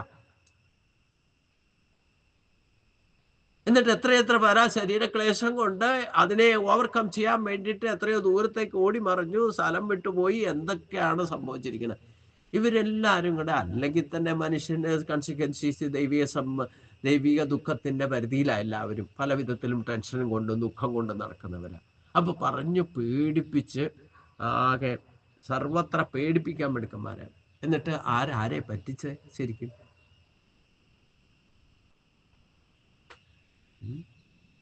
നമ്മളിലുള്ള ഈ ശരീരത്തിലുള്ള ജീവചൈതന്യത്തെ നിങ്ങൾ ആക്ടിവേറ്റ് ചെയ്തിട്ടുള്ള എന്തെങ്കിലും സംഭവിച്ചാൽ പോലും അതിൽ ഭയപ്പെടേണ്ട ആവശ്യമൊന്നുമില്ല. ഇതൊക്കെ ഇങ്ങനെ നടക്കും. ശീതോഷ്ണ സുഖദുഃഖത അഗമാപായിനോ അനിത്യത്താം തിദിഷു ഭാരതാന്ന് പറഞ്ഞു അല്ലേ? ഈ പ്രകൃതി ദുരന്തങ്ങളും ഈ ഭൂമികമ്പവും ചുഴലിക്കാറ്റും അതേപോലെ ഉള്ള സംഭവങ്ങളൊക്കെ പ്രകൃതിയുടെ സ്വഭാവമാണ്. അതിങ്ങനെ നടക്കും. സർവ പ്രകൃതി ജൈഗുണൈ. ഇത് റേറ്റിംഗ് കൂട്ടാൻ വേണ്ടിയിട്ട് മീഡിയക്കാർ ഓരോന്ന് പറഞ്ഞ് പ്രവർത്തിച്ച് പേടിപ്പിച്ച് അല്ലേ? 50% നമ്മൾ ആശുപത്രി കയറി കിടന്നു. ജലദോഷം വരുമ്പോൾ തന്നെ പേടി. ഇപ്പൊ എല്ലായിടത്തും നിപ്പ വരുന്നുണ്ടെന്ന് പറഞ്ഞ് ഇല്ലേ? കുറച്ച് ദിവസത്തേക്ക് കോവിഡ് ആയിരുന്നു, അത് കഴിഞ്ഞ് ഇപ്പം വീണ്ടും 3 ജില്ലയിൽ നിപ്പ ബാധിച്ചു എന്ന് പറഞ്ഞു. ഇന്നത്തെ വാർത്തയിൽ ഒരാൾ നിപ്പ വന്ന് മരിച്ചു എന്ന് പറഞ്ഞു. ഇങ്ങനെയൊക്കെ ആയിക്കഴിഞ്ഞാൽ സമാധാനം എന്ന് പറയുന്നൊന്നും ഉണ്ടാവില്ല. അപ്പൊ ശരീരക്ലേശം ഉണ്ടാവും അല്ലേ? ഒരു പനി വന്നാൽ, ജലദോഷം വന്നാൽ അപ്പൊ പേടിയാവും. ഇങ്ങനെ ഏതൊക്കെ തരത്തിലാണ് നമ്മൾ ഇന്ദ്രിയങ്ങളെ നിയന്ത്രിക്കാതിരുന്നാൽ നമ്മൾ ഈ വിധത്തിലുള്ള ക്ലേശങ്ങളിൽ പോയി പെടുന്ന. അത് ഈശ്വര സാക്ഷാത്കാരത്തിന് ശ്രമിച്ചാലും ഈ പറയുന്ന ക്ലേശങ്ങൾ ഉണ്ടാകും. ഈ ക്ലേശങ്ങളെ സഹിക്കണം. അത് സഹിക്കാൻ തയ്യാറാകണം. പ്രത്യേകിച്ച് ഈശ്വര കാര്യങ്ങൾ ദിവസത്തിൽ ഒരു നേരമെങ്കിലും നിത്യനൈമിത്യ കർമ്മത്തിൽ ചെയ്യുമ്പം അതിനുണ്ടാകുന്ന കൺസിക്വൻസീസ് ഒക്കെ ഓവർകം ചെയ്യണം. അതിനു വേണ്ടിയിട്ട് എന്തും ത്യജിക്കാൻ തയ്യാറാകണം. അപ്പോൾ മാത്രമേ നിങ്ങൾക്ക് ഈശ്വര സാക്ഷാത്കാരത്തിൽ അതിനൊക്കെ മാധ്യമം ശരീരം തന്നെയാണെന്ന് ഓർത്തുകൊള്ളുക. അതിൻ്റെ അത്യുന്നതിയിൽ എത്തുമ്പോഴാണ് നിങ്ങൾക്ക് ഒരു നിമിഷത്തേക്കെങ്കിലും ഈശ്വരനെ വിചാരിച്ചുകൊണ്ട് ശരീരബോധത്തെ വിട്ടിട്ടിരിക്കാൻ സാധിക്കുക. ഞാനിപ്പോൾ ഇവിടെ ഇരുന്നുകൊണ്ട് പറയുമ്പോൾ ഈ ശരീരബോധത്തിലാണ് ഞാനിതൊക്കെ പറയുന്നതെന്നുണ്ടെങ്കിൽ എനിക്കിത് പറയാൻ സാധ്യമല്ല. കാരണം എന്താ? ഈ ജലദോഷത്തിന്റെ ആധിക്യവും പലതരത്തിലുള്ള ഡിസ്റ്റർബൻസും നമ്മൾ അത് ചിന്തിക്കാൻ പോയാൽ നമുക്ക് വയ്യ എന്ന് തോന്നിക്കൊണ്ടിരുന്നാൽ പിന്നെ ഒന്നിനും നിങ്ങൾക്ക് വയ്യ. അതാ സദാ തദ്ഭാവഭാവിതാക്കാം. എന്നാ എനിക്ക് കുഴപ്പമൊന്നുമില്ല, ഞാൻ ഊർജ്ജസ്വലനാണെന്ന് വിചാരിച്ചുകൊണ്ട് നിങ്ങളിപ്പോൾ ചെയ്യാൻ പുറപ്പെട്ടോ. When there is a will there is a way ഇതല്ലേ പറഞ്ഞേക്കണേ? ഇംഗ്ലീഷുകാർ പറഞ്ഞു പഠിപ്പിച്ചതല്ലേ? വിൽ പവർ കളയാതിരുന്നാൽ മതി, നിങ്ങൾക്ക് ഏത് ശരീരക്ലേശത്തെയും ഓവർകം ചെയ്യാൻ സാധിക്കും. ഞാൻ പറഞ്ഞില്ലേ, മനസ്സ് നിങ്ങളെ തളരാതിരുന്നാൽ നിങ്ങളെ ശരീരം ആരോഗ്യം അതും. ക്യാൻസറിനെ വരെ വിത്തൗട്ട് എനി എന്താ പറഞ്ഞ റേഡിയേഷൻ, വിത്തൗട്ട് എനി ട്രീറ്റ്മെന്റ് നിങ്ങളുടെ മനസ്സ് വിചാരിച്ചാൽ മതി നിങ്ങളുടെ ക്യാൻസറിനെ ഇല്ലാതാക്കാൻ പറ്റും. എന്നാൽ മനസ്സിനെ ബാധിക്കുന്ന ഏറ്റവും വലിയ ക്യാൻസർ എന്താണ്? സംശയരോഗം. സംശയാത്മാ വിനശ്യതി. അതൊക്കെ നടക്കുന്നത് എവിടെയാ? ഈ ശരീരത്തിൽ. അതുകൊണ്ട് ശരീരം മധ്യം ഖലു ധർമ്മസാധനം. ഈ ശരീരം ഉപയോഗിച്ചുകൊണ്ട് തന്നെ നമ്മുടെ ശരീരത്ത് തന്നെയുള്ള ജീവചൈതന്യത്തെ സാക്ഷാത്കരിക്കാൻ സാധിക്കൂ. ആ സാക്ഷാത്കരിക്കുന്നതിലാണ് അവ്യക്ത ഉപാസന എന്ന് പറയുന്നത്. അത് ശരീരമാധ്യം ഖലു ധർമ്മസാധനം. ആ ശരീരത്തെ ഉപാസിക്കുന്നത് വ്യക്തോപാസനയും ശരീരത്തിൽ തന്നെയുള്ള ജീവചൈതന്യത്തെ ഉപാസിക്കുന്നത് അവ്യക്തോപാസനയുമാണ്. ആദ്യം തന്നെ അവ്യക്തോപാസനയിലേക്ക് പുറപ്പെട്ടാൽ ശരീരക്ലേശം അധികമായി ഭവിക്കും. ആദ്യം ശരീരത്തിലെ ക്ലേശങ്ങൾ മാറ്റി വ്യക്തോപാസന ചെയ്യൂ. വ്യക്തിപരമായിട്ട് കിട്ടിയിരിക്കുന്ന ശരീരത്തെ ആദരിച്ചും ബഹുമാനിച്ചും നിർമുക്തമാക്കൂ. സർവവിധ രോഗങ്ങളിൽ നിന്നും ത്രിവിധ ദുഃഖങ്ങളിൽ നിന്നും രക്ഷപ്പെടുത്തൂ ശരീരത്തെ. അപ്പോഴാണ് ജീവചൈതന്യത്തെ, ആത്മചൈതന്യത്തെ നിങ്ങൾക്ക് ഉണർത്താൻ സാധിക്കൂ. അപ്പോൾ ശരീരക്ലേശങ്ങൾ ഇല്ലാതെ വരും. ആത്മസാക്ഷാത്കാരത്തിലേക്ക്, ദേഹബോധത്തെ വിട്ടിട്ട് ദേഹിബോധത്തിലേക്ക് എത്താൻ സാധിക്കും. അത് തന്നെയാണ് ഉത്തമ ഭക്തി എന്ന് ഭഗവാൻ നിശ്ചയിച്ചു പറഞ്ഞിരിക്കുന്നു. അതുകൊണ്ട് ശരീരമാധ്യം ഖലു ധർമ്മ സാധനം. ഈ ശരീരം ഉള്ളപ്പോൾ, ജീവനോടെ ഇരിക്കുമ്പോൾ, ഈ ശരീരത്തോടു കൂടി ഇവിടെ ജീവിക്കുമ്പോൾ, ഈ ജന്മത്തിൽ തന്നെ ഈശ്വര സാക്ഷാത്കാരത്തിലേക്ക് എത്താൻ സാധിക്കട്ടെ എന്ന് പ്രാർത്ഥിച്ചുകൊണ്ട് നമുക്ക് ഇന്നത്തെ ഭാഗവത് സമർപ്പിക്കാം.